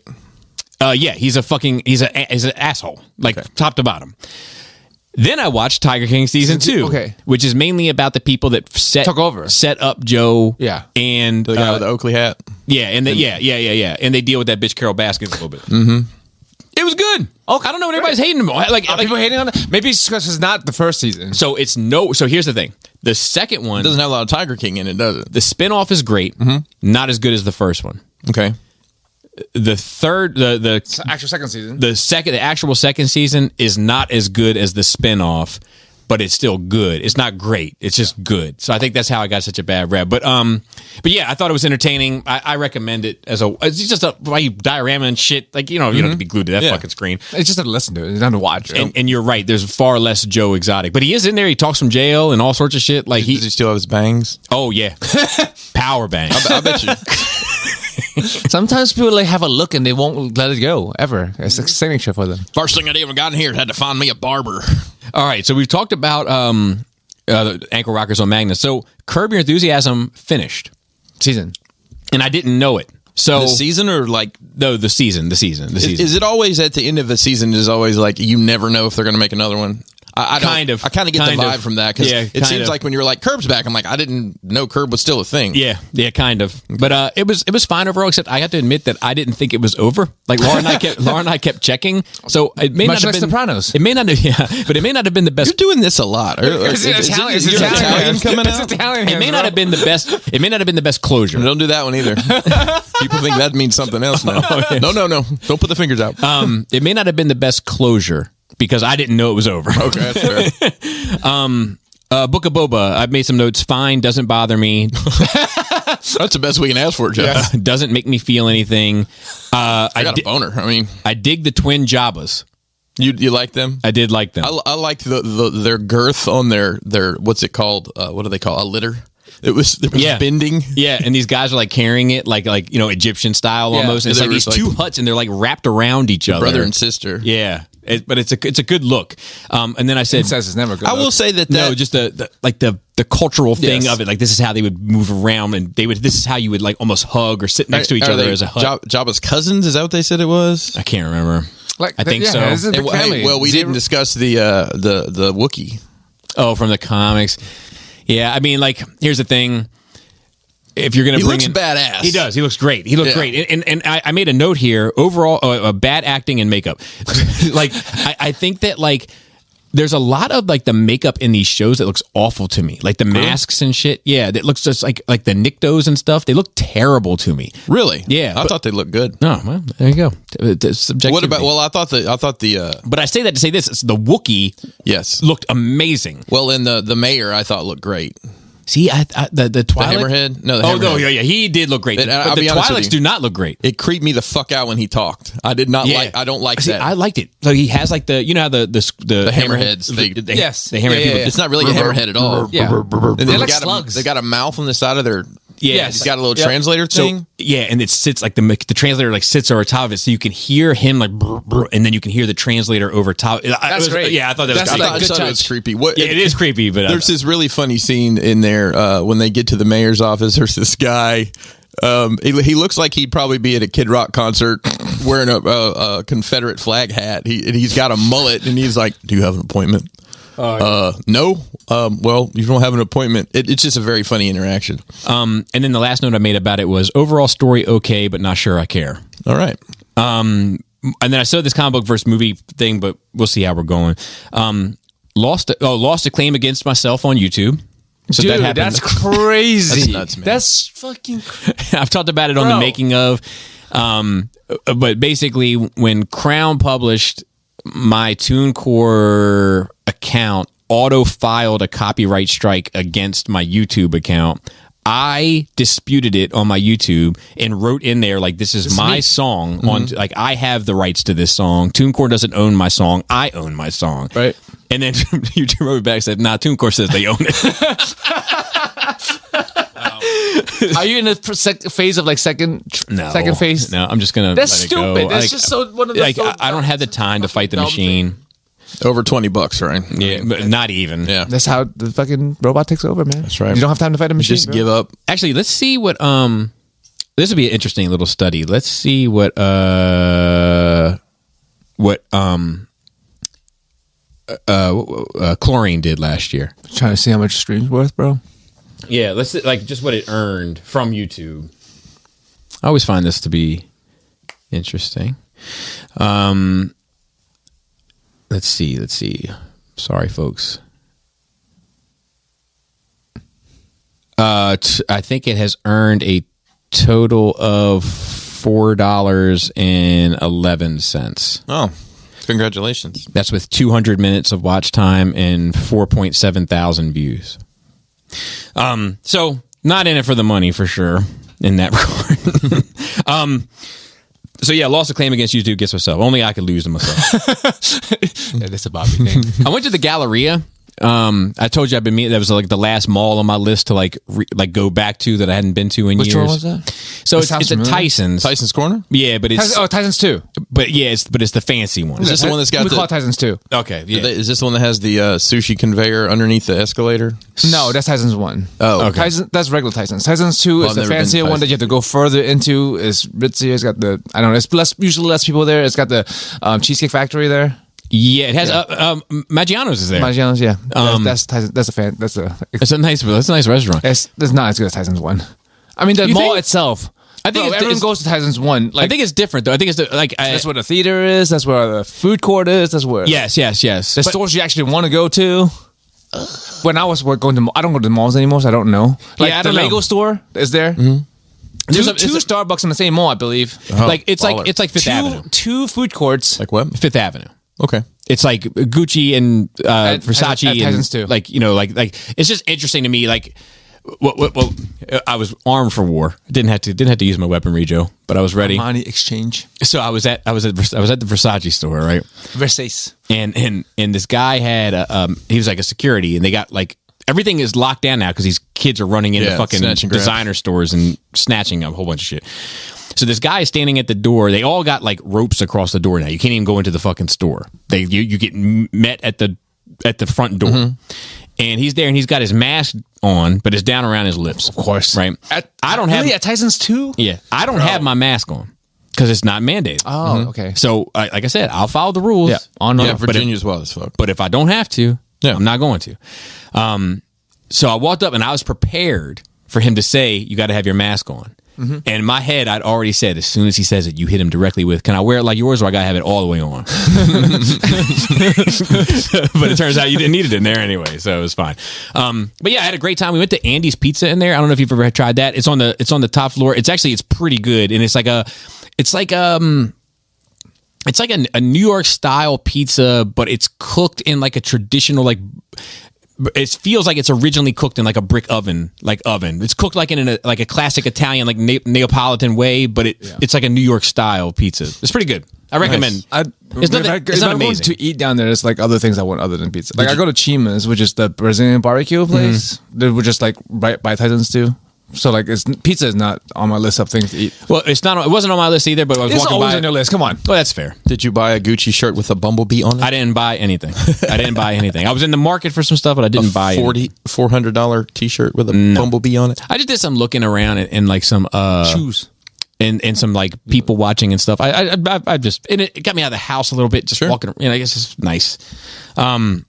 So let's see. Okay, so I watched Big, Tom Hanks. We watched it like a family movie night with the kids and pizza and stuff. So what's interesting about this movie? It came out when there was no PG-13. Huh. So Really? So there was only PG and R. I wonder what the movie was that caused. I don't know. But, Transformers included damn and shit and hell to make sure that it got a PG rating. Instead of a G. It didn't want a G rating. Right. Mm-hmm. There's a sex scene in this movie that today this movie I think would be rated PG-13. So where he grabs a titty? Yeah. I'll tell you a funny story. I remember being at a birthday party sleepover, and we had pizza and cake and then we were watching Big, and the kid's dad said, "All right, I'm gonna need y'all to close your eyes for about 30 seconds here." Well, I mean, it was the 80s, and I know it's just the funniest fucking thing that move. So I'm watching it with all my daughters. Elizabeth Perkins' titty. I'm watching it with all my daughters. And about halfway, it's a long scene. Lovely uncomfortableness. And about halfway through, I'm like, what the hell is this fucking movie rated? Just to make my kids laugh. And then, we moved on. But it just fucked me up. The first PG-13 movie was the Patrick Swayze led Red Dawn. Wow. In 1984, it says. Oh, well, that's interesting. Yeah, that's interesting. Because that throws off Transformers and... I remember the movie Disorderlies, the Fat Boys movie. Yeah, it was great. And he says, please, Lord, help Marky keep his dick in his pants. I remember hearing that, and I'm like, I don't think I'm supposed to hear that. I wonder... It's PG. They're probably just lenient back then. You know what I mean? Yeah, I think there's a scene... I think the scale is not the same nowadays. I think there's a scene in there, too, where all these girls are skinny dipping. It's like they're far away, but you can see that they're naked. Yeah, not a great film, but... South Park. Big still holds up. Yeah, good. Still solid. South Park, been watching a lot of that just for filling time and filling space. A current South Park? Yes-ish, because they haven't done a season in a while.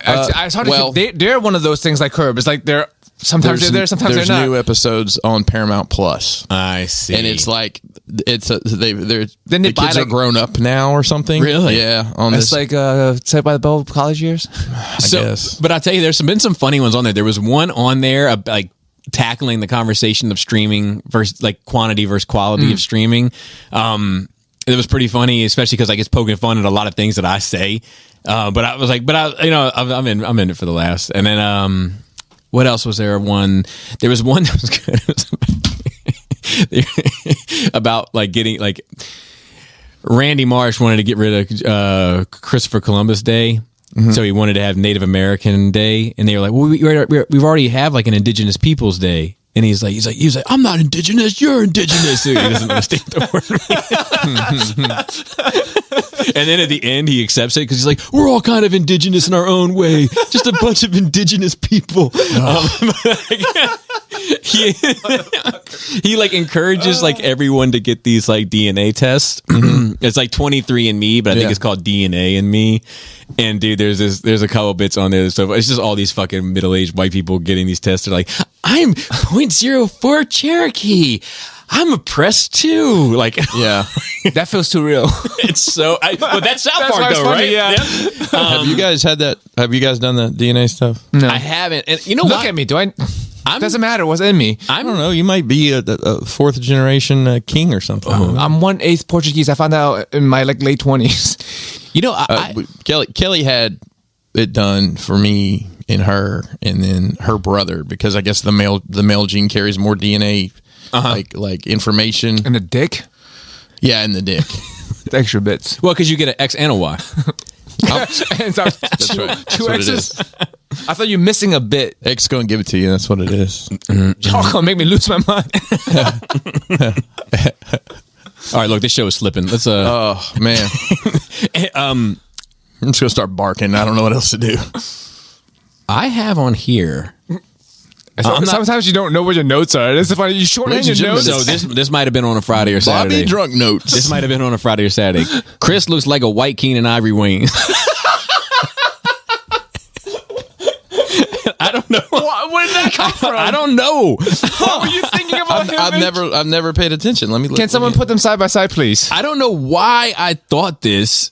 I might have seen him in some show or something where I don't know what that's about. See, that's why I'm down to 2 days a week. That was the red flag right there.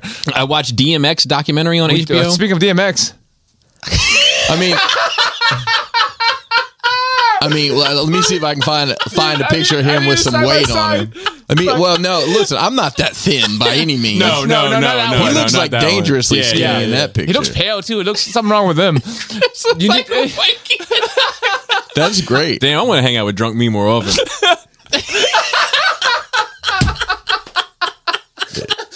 Dude, do a half and half. We need a split half and half face. So it'll be on the internet by tomorrow. Wait till Robin D gets hold of it.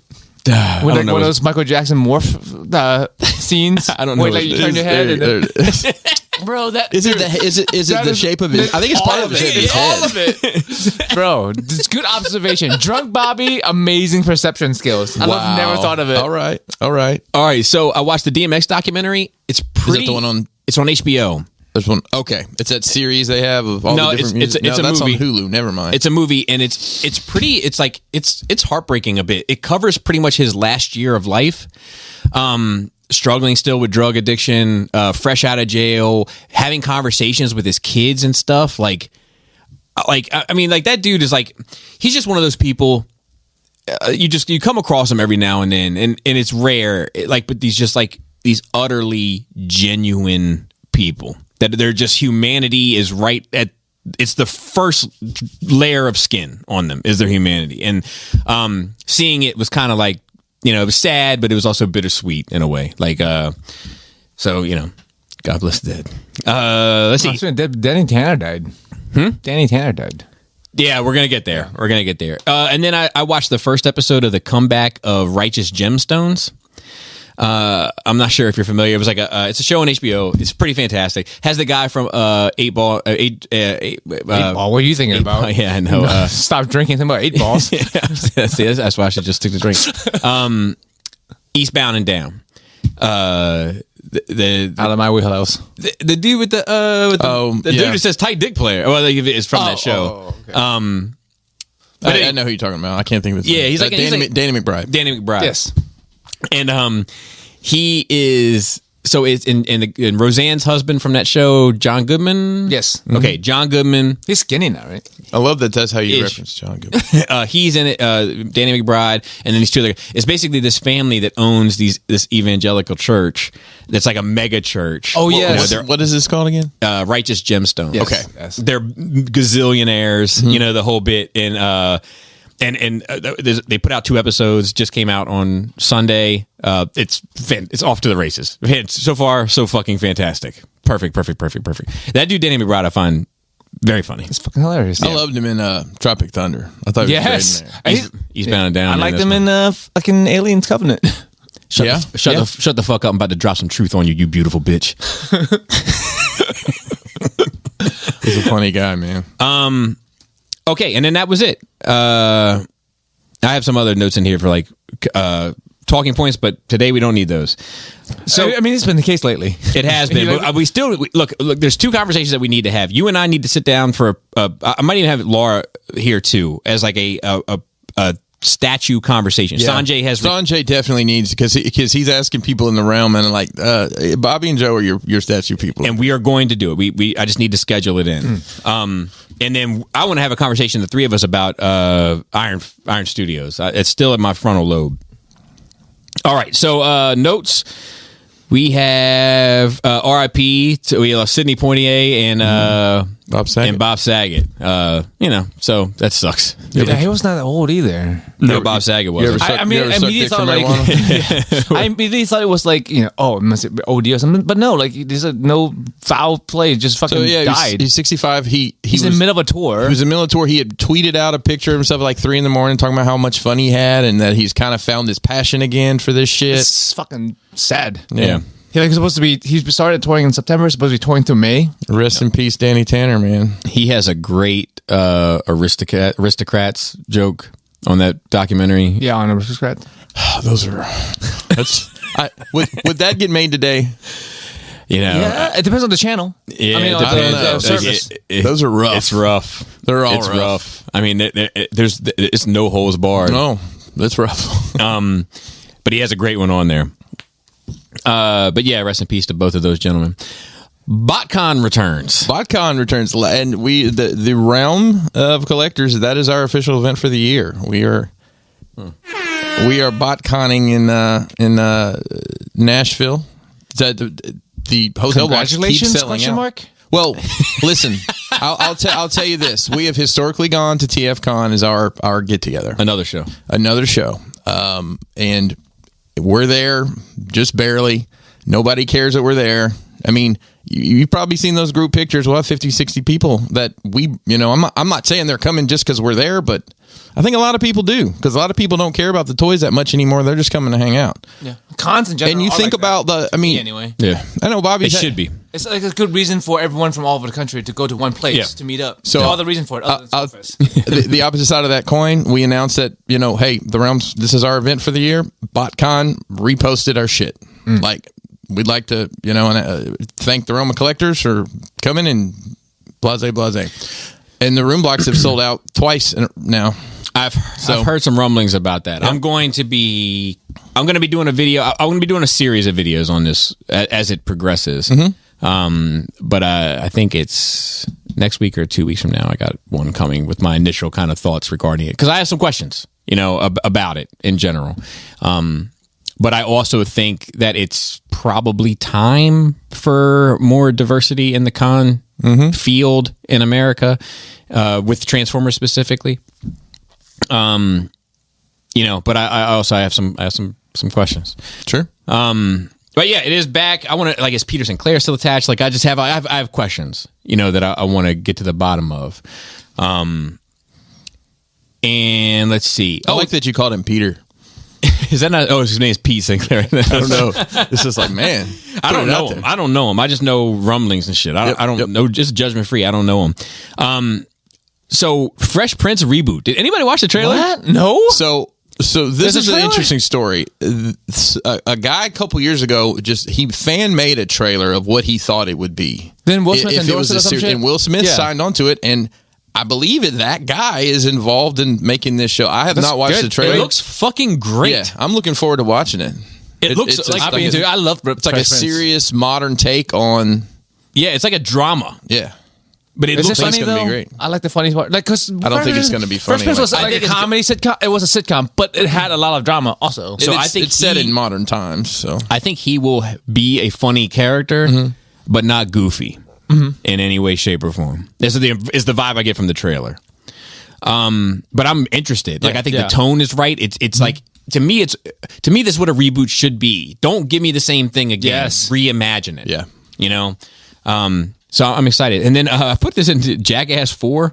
What? Why? Who? No, I'm going to be honest with you. I want to go see it in the theater. I do too.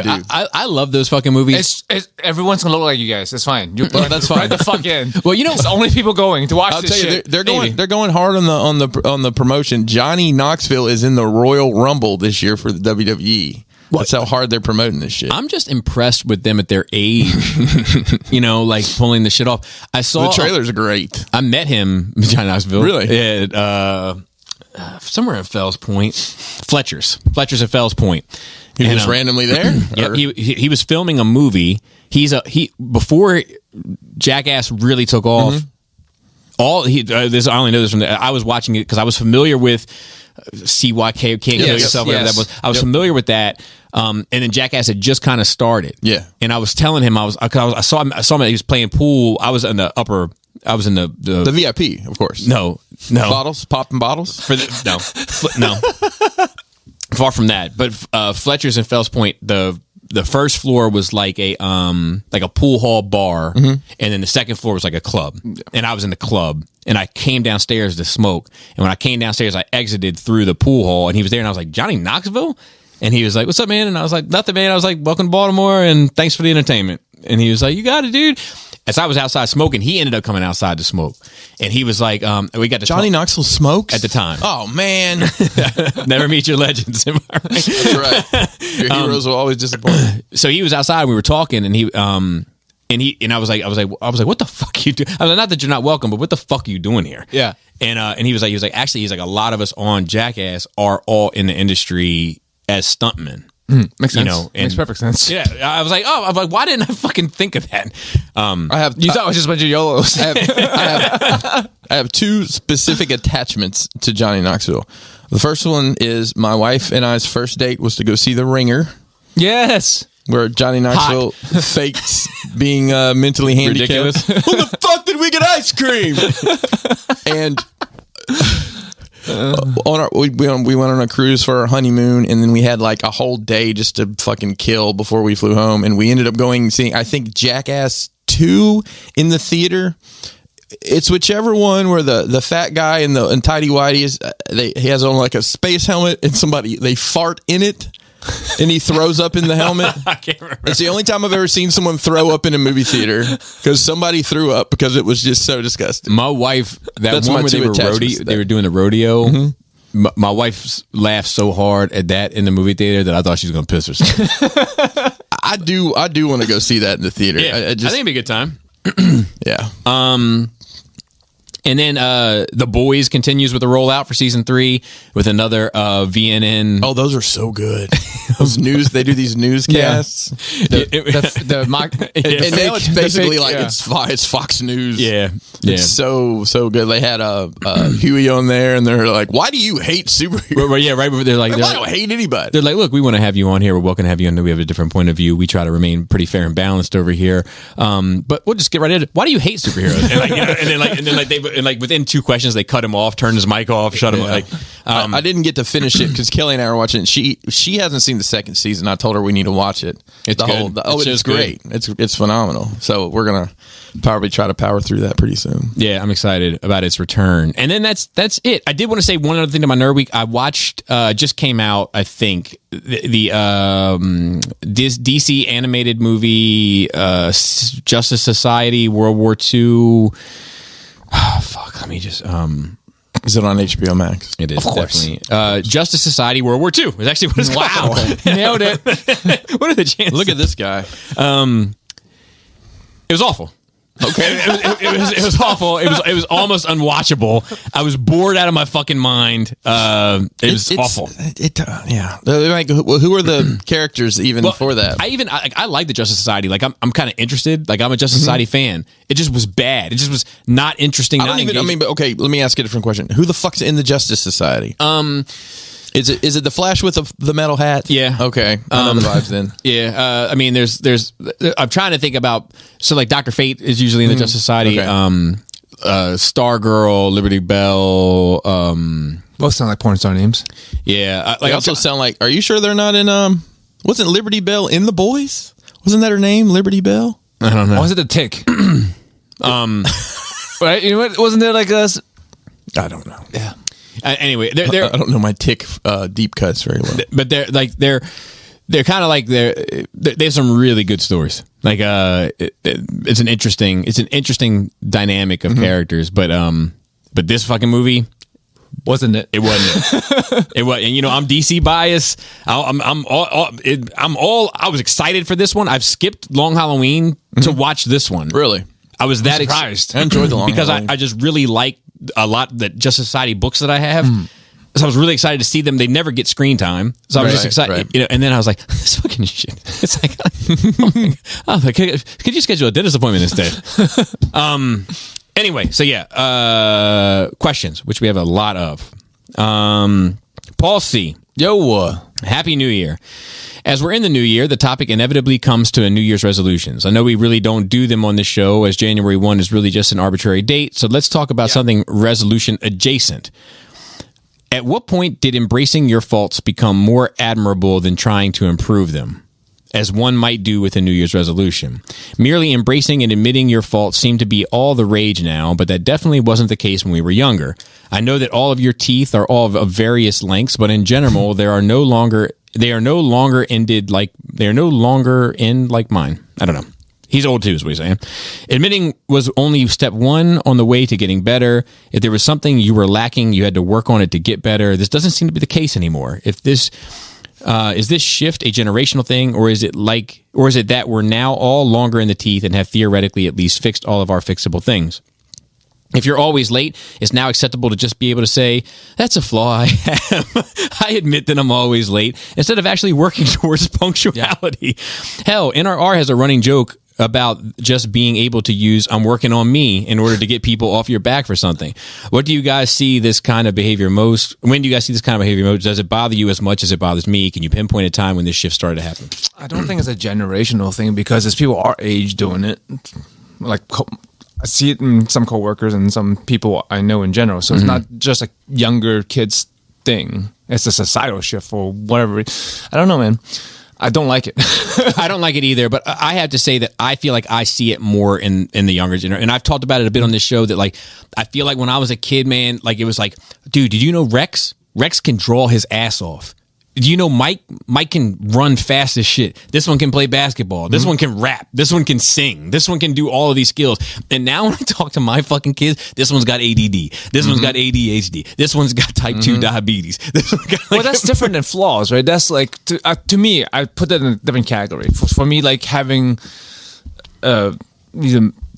something different, like something medically different with you versus what he's talking about. Because what he's talking about is a personality thing, which I do see. You are correct. However, because I see that too, but I put it in a different category. Not that I want to take a super deep dive into it, but I think medically it has a gray area in some of this shit. Yes, but being consistently late because of your personality is not a diagnosed thing. Well, you're being consistently late. I can guarantee you, they say that some people are ADD and that's why they're late. Well, but that's not what we're talking about.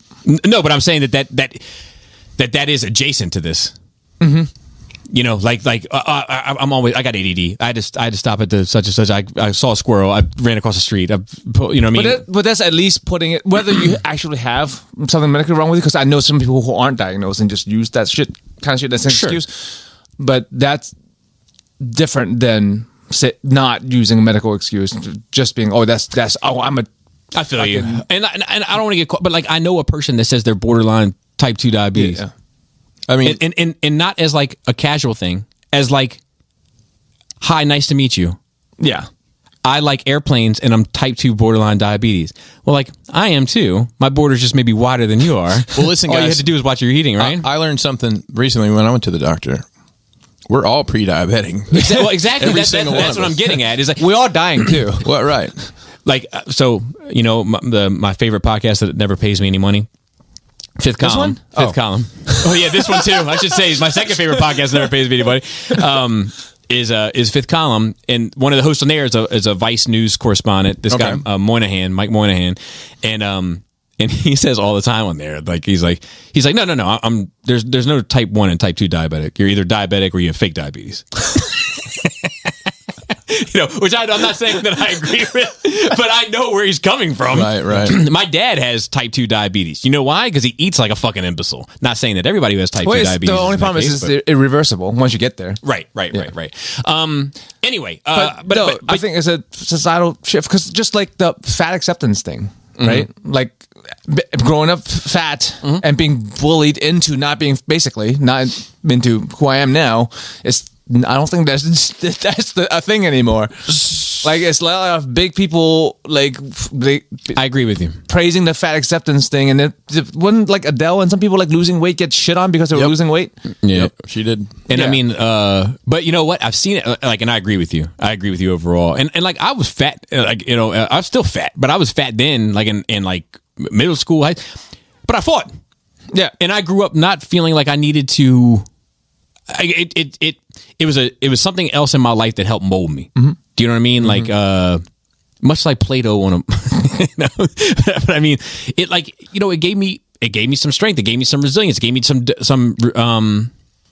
you know, like some grit, you know. But it also wasn't being fat isn't necessarily a burden on anyone else like being late is. Yeah, the problem is what he's talking about is people who do things that are shitty that affects other people and they just brush it under the rug. This is who I am.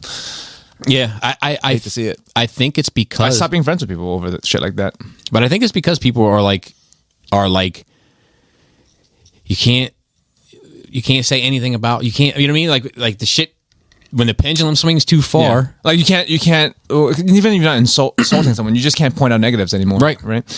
And there's a difference between things you can't change and accepting it.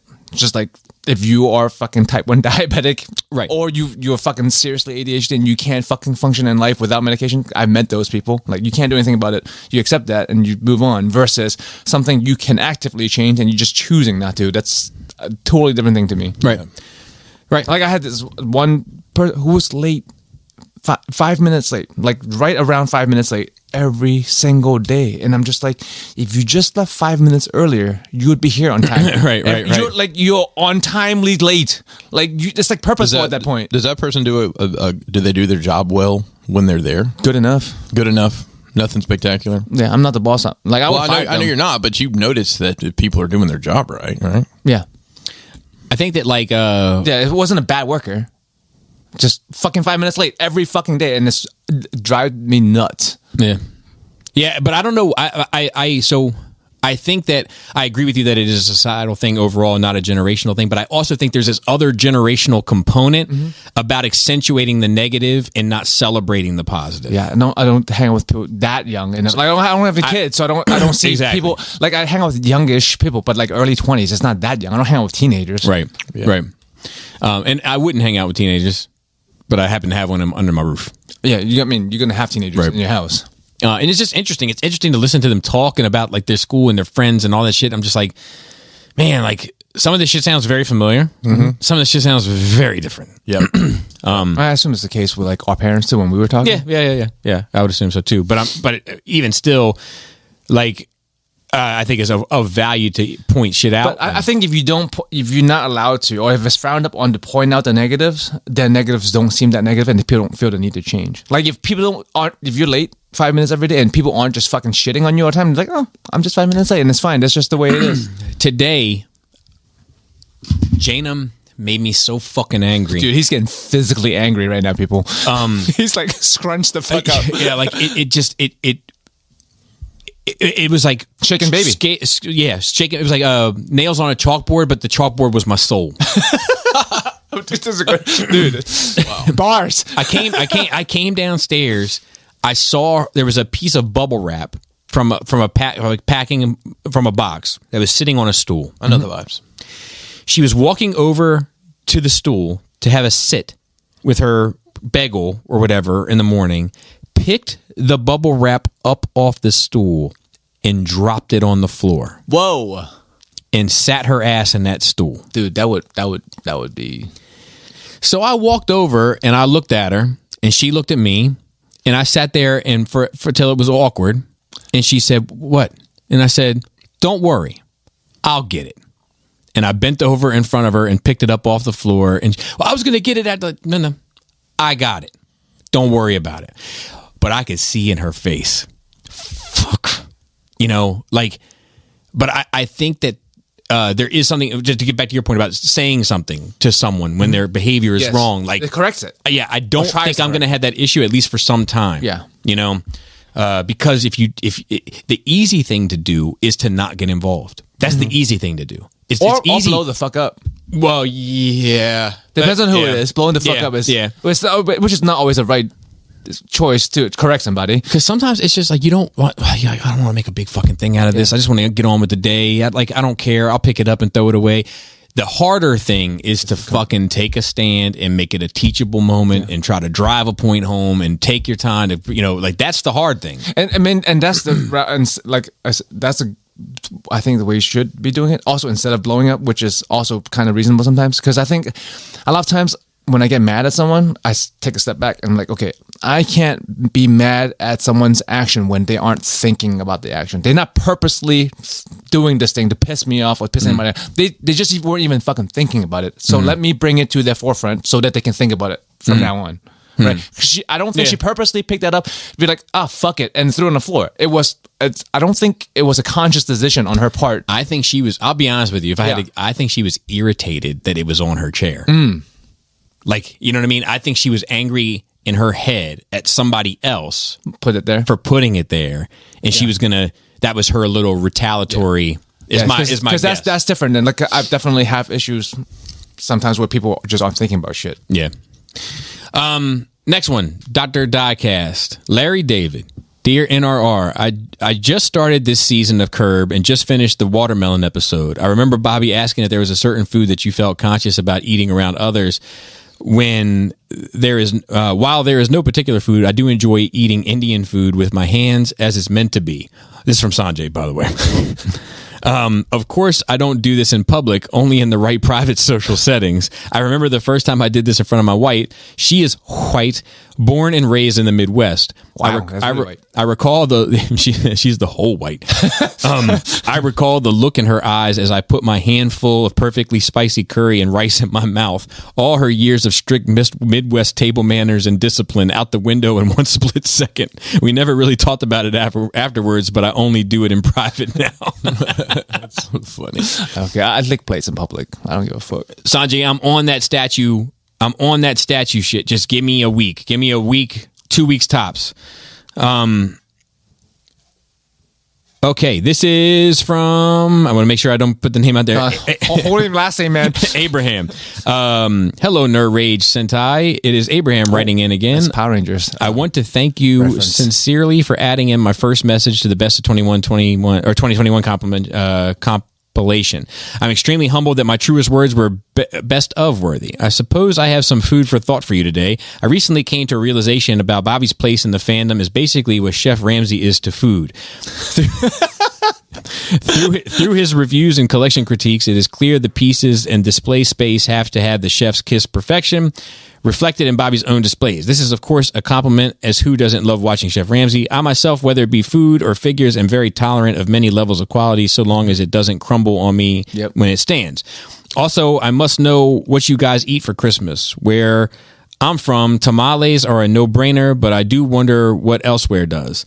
Also, I do say if you've eaten and like tamales.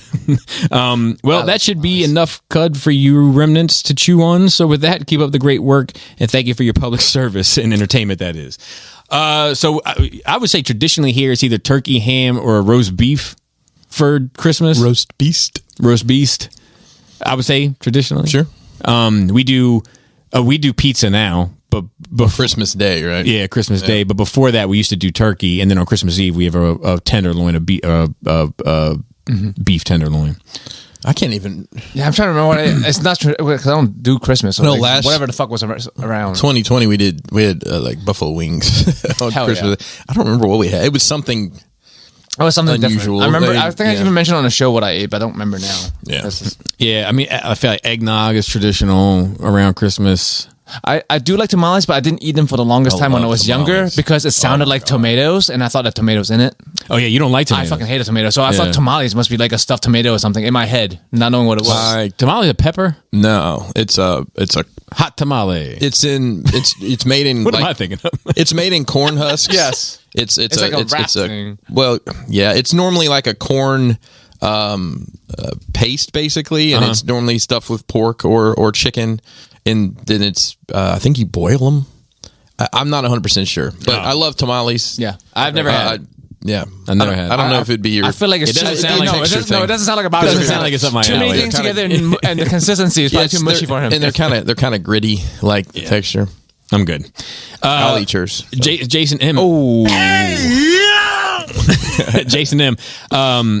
Happy New Year, guys. I was just curious if any High Nerd Ragers. Oh, dude. Remember, everybody, keep saying Happy New Year to Bobby until March. 2 weeks tops. 2 weeks tops. I was just curious if any of you have watched the Cobra Kai series on Netflix. Yeah. I was a fan of the movies as a kid, but like the most things we liked in the 80s, you watch it now and realize it's not that great, but you still hold it dear to your heart. Yep. I thought the Cobra Kai series would be crap. In my opinion, I was completely wrong. The writing is amazing, etc. He said it does have some high school fluff to it with kids, but overall, it's been a knockout of a show. I was just interested you guys have seen it. Yeah, so I liked the first season. I spent too much time there to go into the second season. I needed a break. And you've thought it was? I enjoyed it. I mean, it was entertaining. It's kind of been the same thing 4 seasons in a row, just, recycled in a little different direction. And there's a lot of flip flopping about, who's the good guy, who's the bad guy. And You know, the guy who plays Johnny is very entertaining. He's so aloof. Yeah, and like he doesn't know how to use a computer, and it's interesting how like they've. that. You know, I love how they've reversed the roles, and you know, Daniel's kind of the villain, and Johnny's kind of and like Angry Gary has been rooting for Johnny since 1985. fair. And he's been saying the whole time that Danny. You know, when the meme started circulating, that he's the Danny. Yeah, when they put it together, just like Zach Morris is a trash human. So he's been saying that since 85. But he knew from the get-go. Yes. He's been in the know this whole He's time. like, I'm angry now that everyone's on it. He's like, I've been saying this for 30 fucking years. And he's also like, man, their fucking suits are cooler. The snake, who wants a fucking tree? You know how you get it. Brendan C. He says, what's going on, DTOF Ragers of the Spell Table? For this week, I thought I'd just ask a simple... It just keeps adding on, doesn't it? Not a nerdy question. As someone who was born and raised in Baltimore, there's so much to go food and drink-wise around here. My question for the Spell Table this week is, what is your favorite restaurants and bars around the area? Myself would be the Di Pasquale's restaurant, best damn Italian food I've ever had, and my favorite bar would be Admiral's Cup in Fells Point. Thanks for listening. Thanks for answering. Till next time, take care. Oh, that sounds familiar. Yeah, I would say like so like there used to be Mick O'Shea's. I don't know if you guys are familiar with Mick O'Shea's. It's on Charles Street. That used to be a really good place to like just go and have a drink, like a bar, like and I know you're not from here, Chris. But like, yeah, I like Applebee's. I did, much like Ricky Bobby. I bumped into half the cast of The Wire there one night. Nice, yeah. Like when they were filming, they were super cool. But like Mick O'Shea's on Charles Street, I like to drink. As far as food, Italian food, I'm a Sabatino's guy. I feel like if you're not from the area, you wouldn't know. But like, I feel like I grew up with a guy who was born in 1940. So as a result, we went to Sabatino's. And I feel like people that grew up with boomer parents that went to Little Italy picked whatever Sabatino's arch nemesis was, and that's who they like. And it's like this war between the two the whole like time. Bob's, but I grew up with Sabatino's. It's so like Bob's Burgers and Jimmy Pesto's, right? Yes. Yeah. But I'll be honest with you, now I take fucking Mama Lulu's, whatever the fuck that lady. Manaloo's. I take that shit over anything in Little Italy. Shit, bro. Manaloo's fucking shit's on New York, Little Italy, from the shit I just had. Yeah. You know? I can name on one hand the restaurants I've eaten at in Baltimore. Jimmy's. I've been to Jimmy's. Oh yeah, Jimmy's is great. Jimmy's is good. I went to another seafood place. It was down by the water, and I don't remember the name of it. Somebody was a work thing. I think mostly Jimmy's. That could be probably the main thing. Yeah, I mean it's good. They have a good. Oh, and there's another place. It's over by the airport. That's like kind of famous. G&M for their crab cakes. Oh, that does sound. I do know that, but it's like a crab souffle. Yeah, this motherfucker's like the size of my head, my Keenan Ivory weighing shaped head. Yeah, and check your ancestry.com, bro. I will say that might be like a meeting branch upstream somewhere. Chris and Ivory Williams. And then I've been to the Block, but I had a drink there. I can say so. It was an $8 water that I bought 4 of. So on the Block, there's a bar on the Block called Midway, I think. And it's like just a bar. Like, you know, so like we used to go in there all the time too and get where we needed to get buzz wise and then go to the strip clubs, you know, so we could just sip, you know. Yeah. I want to Midways. I think I might have had like some mixed nuts at one of those places. That's not what that was. Never mind. Wow. But yeah, anything I don't remember the name now, but I think they're famous too, at least in the area of Baltimore. There's a pit beef place in front of a strip club.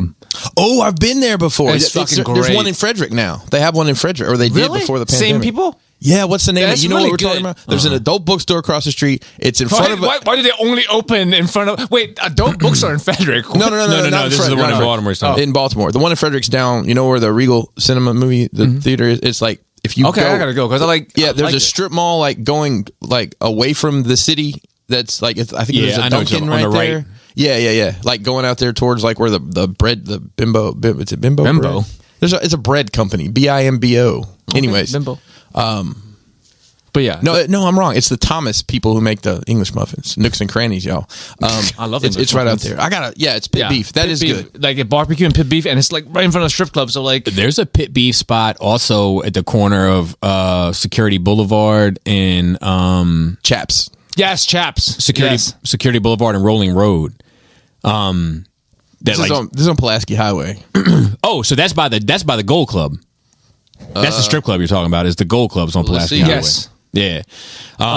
Yeah, there's a I don't say all these places I go to I don't remember the name of because I just go because I know they're there. It's like a real good That's fried. it right there. Yep, Chip.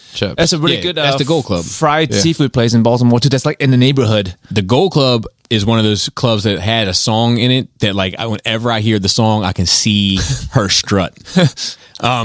All right, Ibuka wrote in. We haven't heard from him for some time. He said, howdy, spell table, and Happy New Year. I just wanted you guys to settle a debate I'm having with some friends. Let's say there's a new animated movie coming out where everyone is a monkey. A monkey movie about monkey shenanigans. Dude, Bobby's in. I'm in. Now, if we just entertain the idea that this movie gets made, would any of the voiced actors be... Would any of the voice actors be a person of color? Would Hollywood say fair is fair... or would they have a full white cast? I don't think they would approach it any differently. Yeah, I think it would just be for the role. I think people would just audition regularly. I don't think they would pick at that point. Yeah, I don't know. Look at Lion King. That was a pretty diverse. Yeah, but I think that he's making I think that he's leaning in on the racial epitaph of that. Hey, monkeys. Ooh.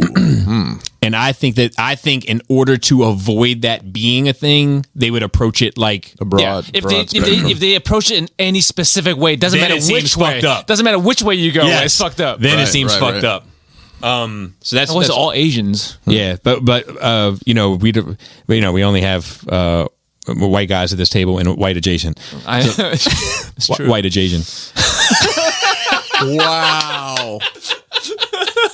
Oh boy. All right. This is from Justin. Book of Boba Fett. Hey, That sounded real funny for some reason. Book of Boba Fett. Book of Boba Fett. Hey, showers and growers. Happy New Year to you all. Always loving the show and constantly sharing wherever I get the opportunity. Well, Awesome. Thank you. Thank you. In regards to the conversations on Boba Fett, I'll be honest, but I just like to pretend Disney's Boba Fett is a completely different character for me. I think possibly a more interesting path they could have taken instead of a Mandalorian 1.5 Stowy story. That would be what that misspelling was. Would be to be completely focused on new characters of the Star Wars underworld and have Boba Fett as a cold, villainous presence that hovers over our main characters, foreshadowing their doom. Love it. Dun dun dun. I just had an idea. Also, after Yeah, let me get. Boba Fett has always been interpreted in the canceled lore as a character driven by the coin with no prejudice or care on who the bounty was on how to deliver them. It was just business. Yeah. I guess a good example of this was Boba Fett in the Dark Horse comic series that was named after him. I'll admit Boba Fett was my favorite character in the trilogy due to having limited information, leaving me to guess and imagine as a child, but this is coming from someone who is now getting long in the tooth. Anyway, hope you all are good. God bless you and yours. And yeah, I agree. It's like Maul, right? Like one of the. I mean, you don't know nothing about him, but he would have been good in Clone Wars. Even though his story was cut short, Joe.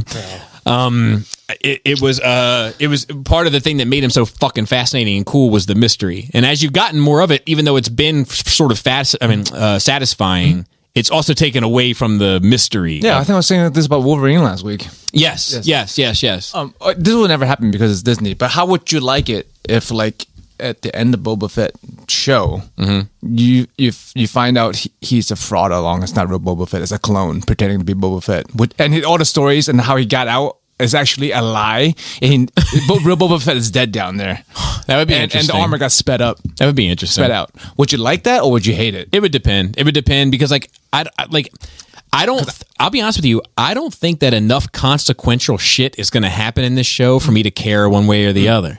Like, I mean, just an individual caring about this particular community. I think it's like if they like that would be the most interesting thing about that show by far. Right. You know what I mean? Like they don't have the balls to do anything. Yeah, that's the problem. That's why I said they would never do it, even though I think it's a pretty interesting idea. Yeah, I think it's interesting. I think you can do so much with clones because they're clones. But I think it's also and like there's so many different batches of clones, and they all have different attributes. Some of them, not all of them, like Boba, it's a clone, but he doesn't have the fast aging thing, right? Yeah. Who's to say there weren't others? But I think it's also interesting to just do a show about like some underworld shit going on and have Boba Fett as like a villain in it. Like I think that, or like in the background in the shadow. He's not like the main character necessarily. Maybe? Yeah, but like I think that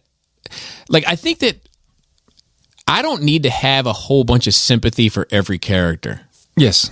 It's too much. You know, and like, I don't really want to get emotionally attached to Boba Fett in that way. Like, I don't, you know what I mean? Do you know what I'm saying? Yes, like, I don't want him to be like this super complex character. Like, I kind of always saw him as kind of like Django. Like, you know, I'm making my way in the universe. Yeah. Like, it's He's just a bounty hunter, is it? Yeah, like, There's no jab. I have seen a lot of people talking about the helmet, that the head stuff, but like, for those, like the head, you see the shadow of the head come out of the helmet when Mace cuts it off. I feel like I see that a lot of that going around, that are like, people are like shitting on that scene.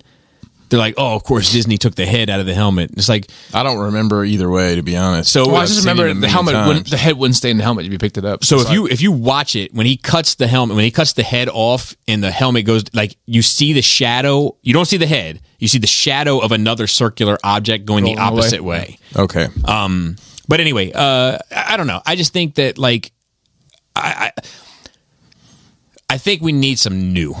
I think Star Wars needs a case of the new. I mean, perfect New world. Republic, Old Republic, all that. Perfect world for me is there's a character from this show that they can spin off in something different. You know, like Finnick, for example. I wouldn't mind seeing something led, you know, with her as the character lead. I mean, Ahsoka's new.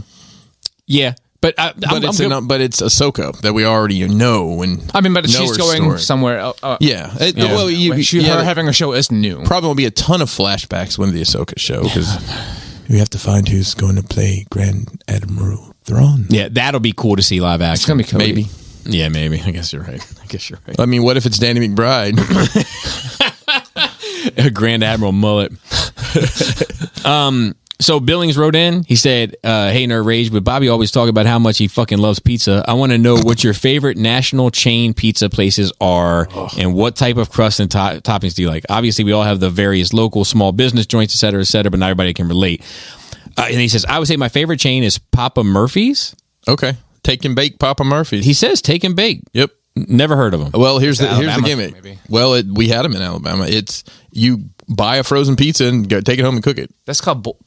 It's called Tombstone here. Yeah, that's No, I know, Tombstone, but- DiGiorno's, fucking Well, it's Boy Scout. It's more like, you know how you could at Sam's Club or BJ's or whatever, you can buy a frozen pizza Yeah. and take. It's very similar to that. yeah, but why would you? That's just getting someone to deliver you a frozen pizza.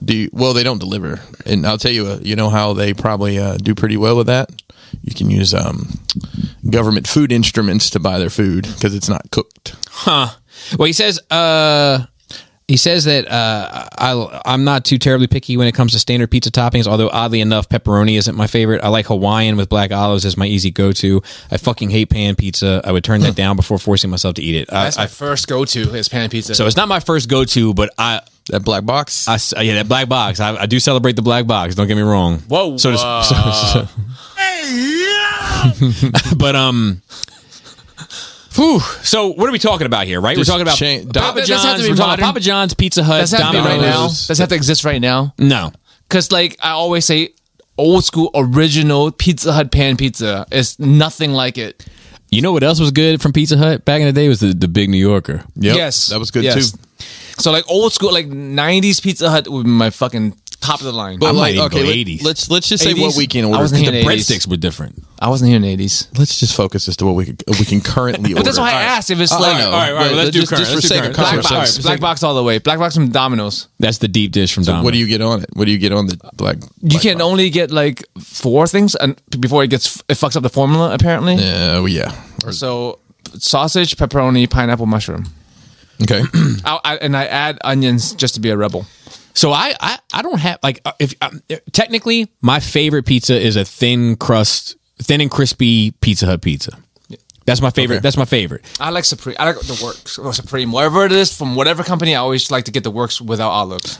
If I'm getting that, I'm getting it with extra sauce because I do feel like they skimp. Soggy-ass pizza. They skimp out on because they skimp out on the sauce at Pizza Hut. I At feel Pizza like. Hut, okay, Yeah, specifically. So like I get extra sauce and usually just plain cheese is my favorite. But I rarely ever get it. I most often get Domino's, and Domino's I usually It's like down the street. It's too. down- it's the only thing that fast. We get delivers. hit within like 10, 15 minutes. Yeah, It's easy. I usually get Brooklyn style with sausage, so to speak.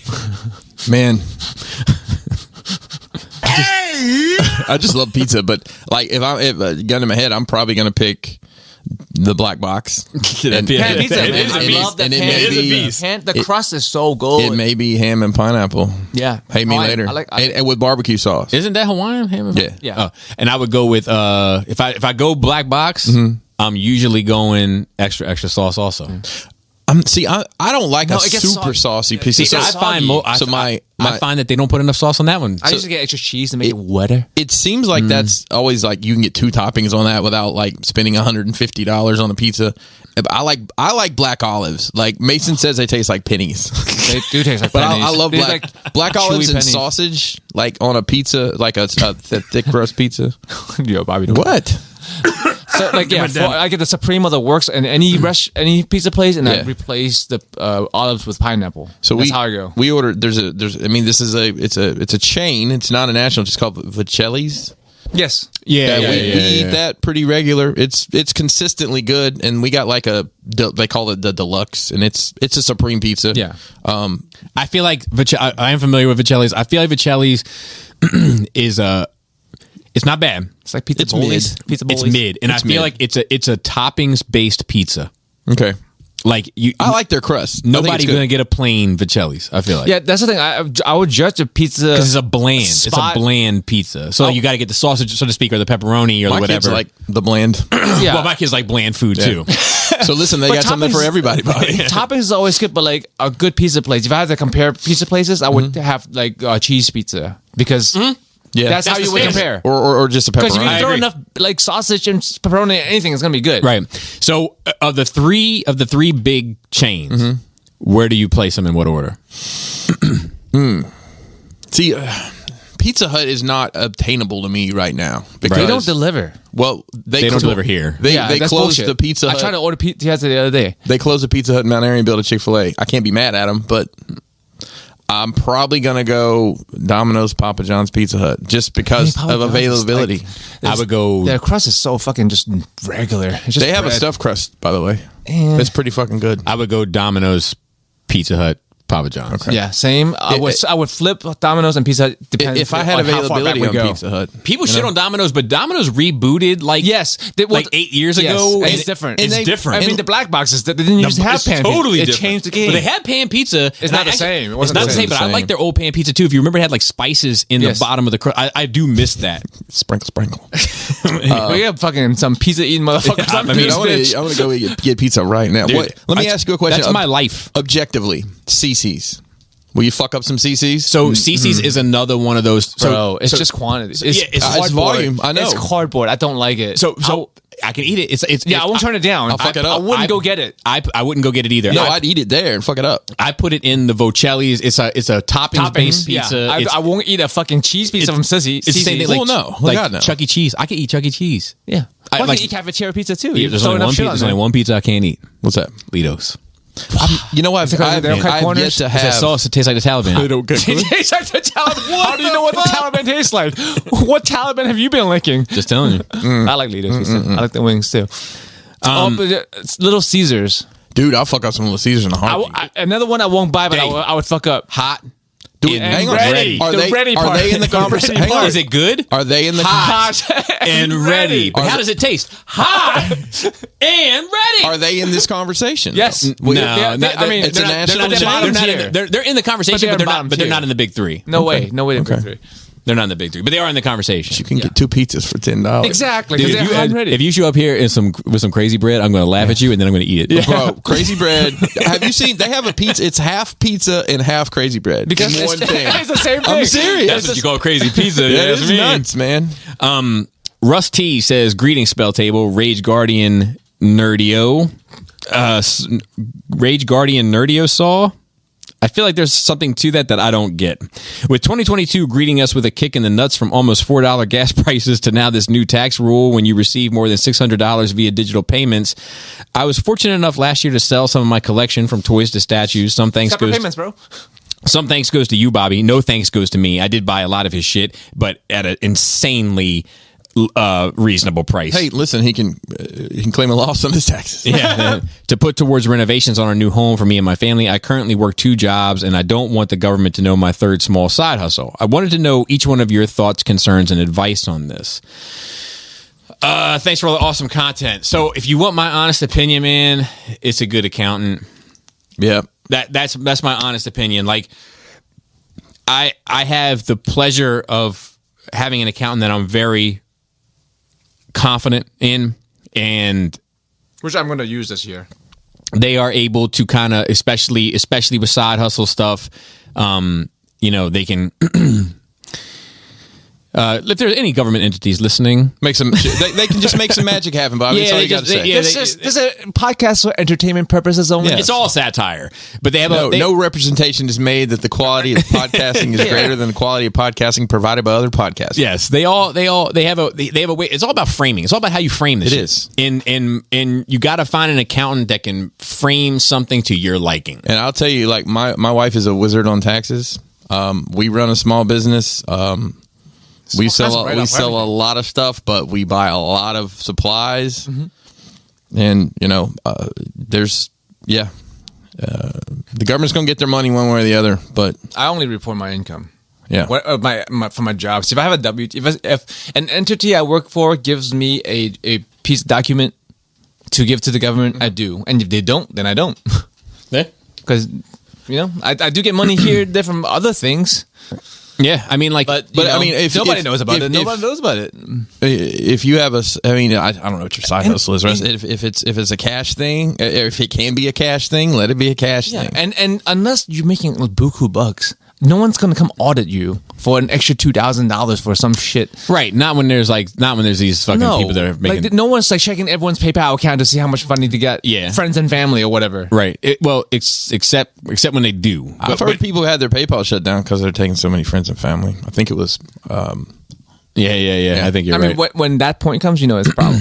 Yeah, from PayPal first before the government. But I'm telling you, I'm a big fan of getting the shit goods and services for shipping reasons. Yeah, you're exactly right. So I sold a lot of stuff over the holidays, a backstock of mine, and I was pissed because one guy didn't. I know. And then it used to be the other way. I couldn't find his address. I didn't have his address, and I was like, I want to get this shit out today, and he wasn't responding to the messages. I'm like, follow directions. Yeah.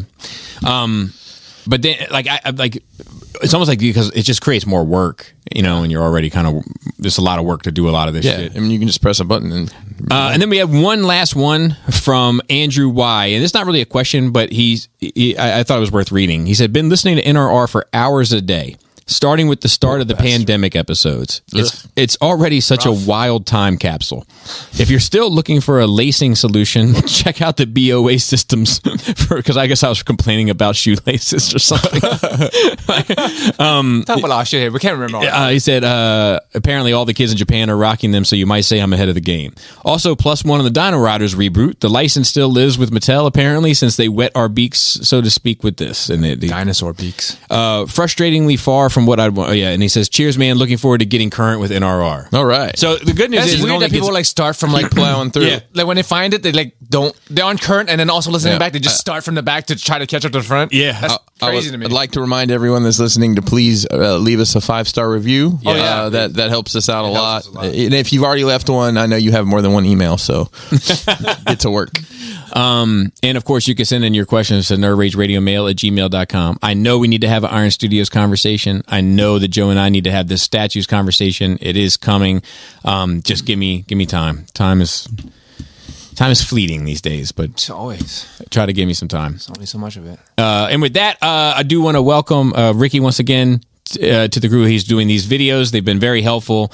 And Shoulders has expressed some interest in doing something, so I'm thinking about having Ricky do set up the video, the TikTok thing, and having Shoulders set up the like a Snapchat, just to try to something like that. So, cool.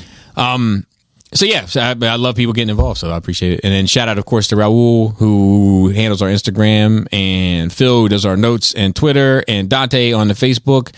And I think that's it. So with that, flappy labia. Stay Tank. Tight dick player.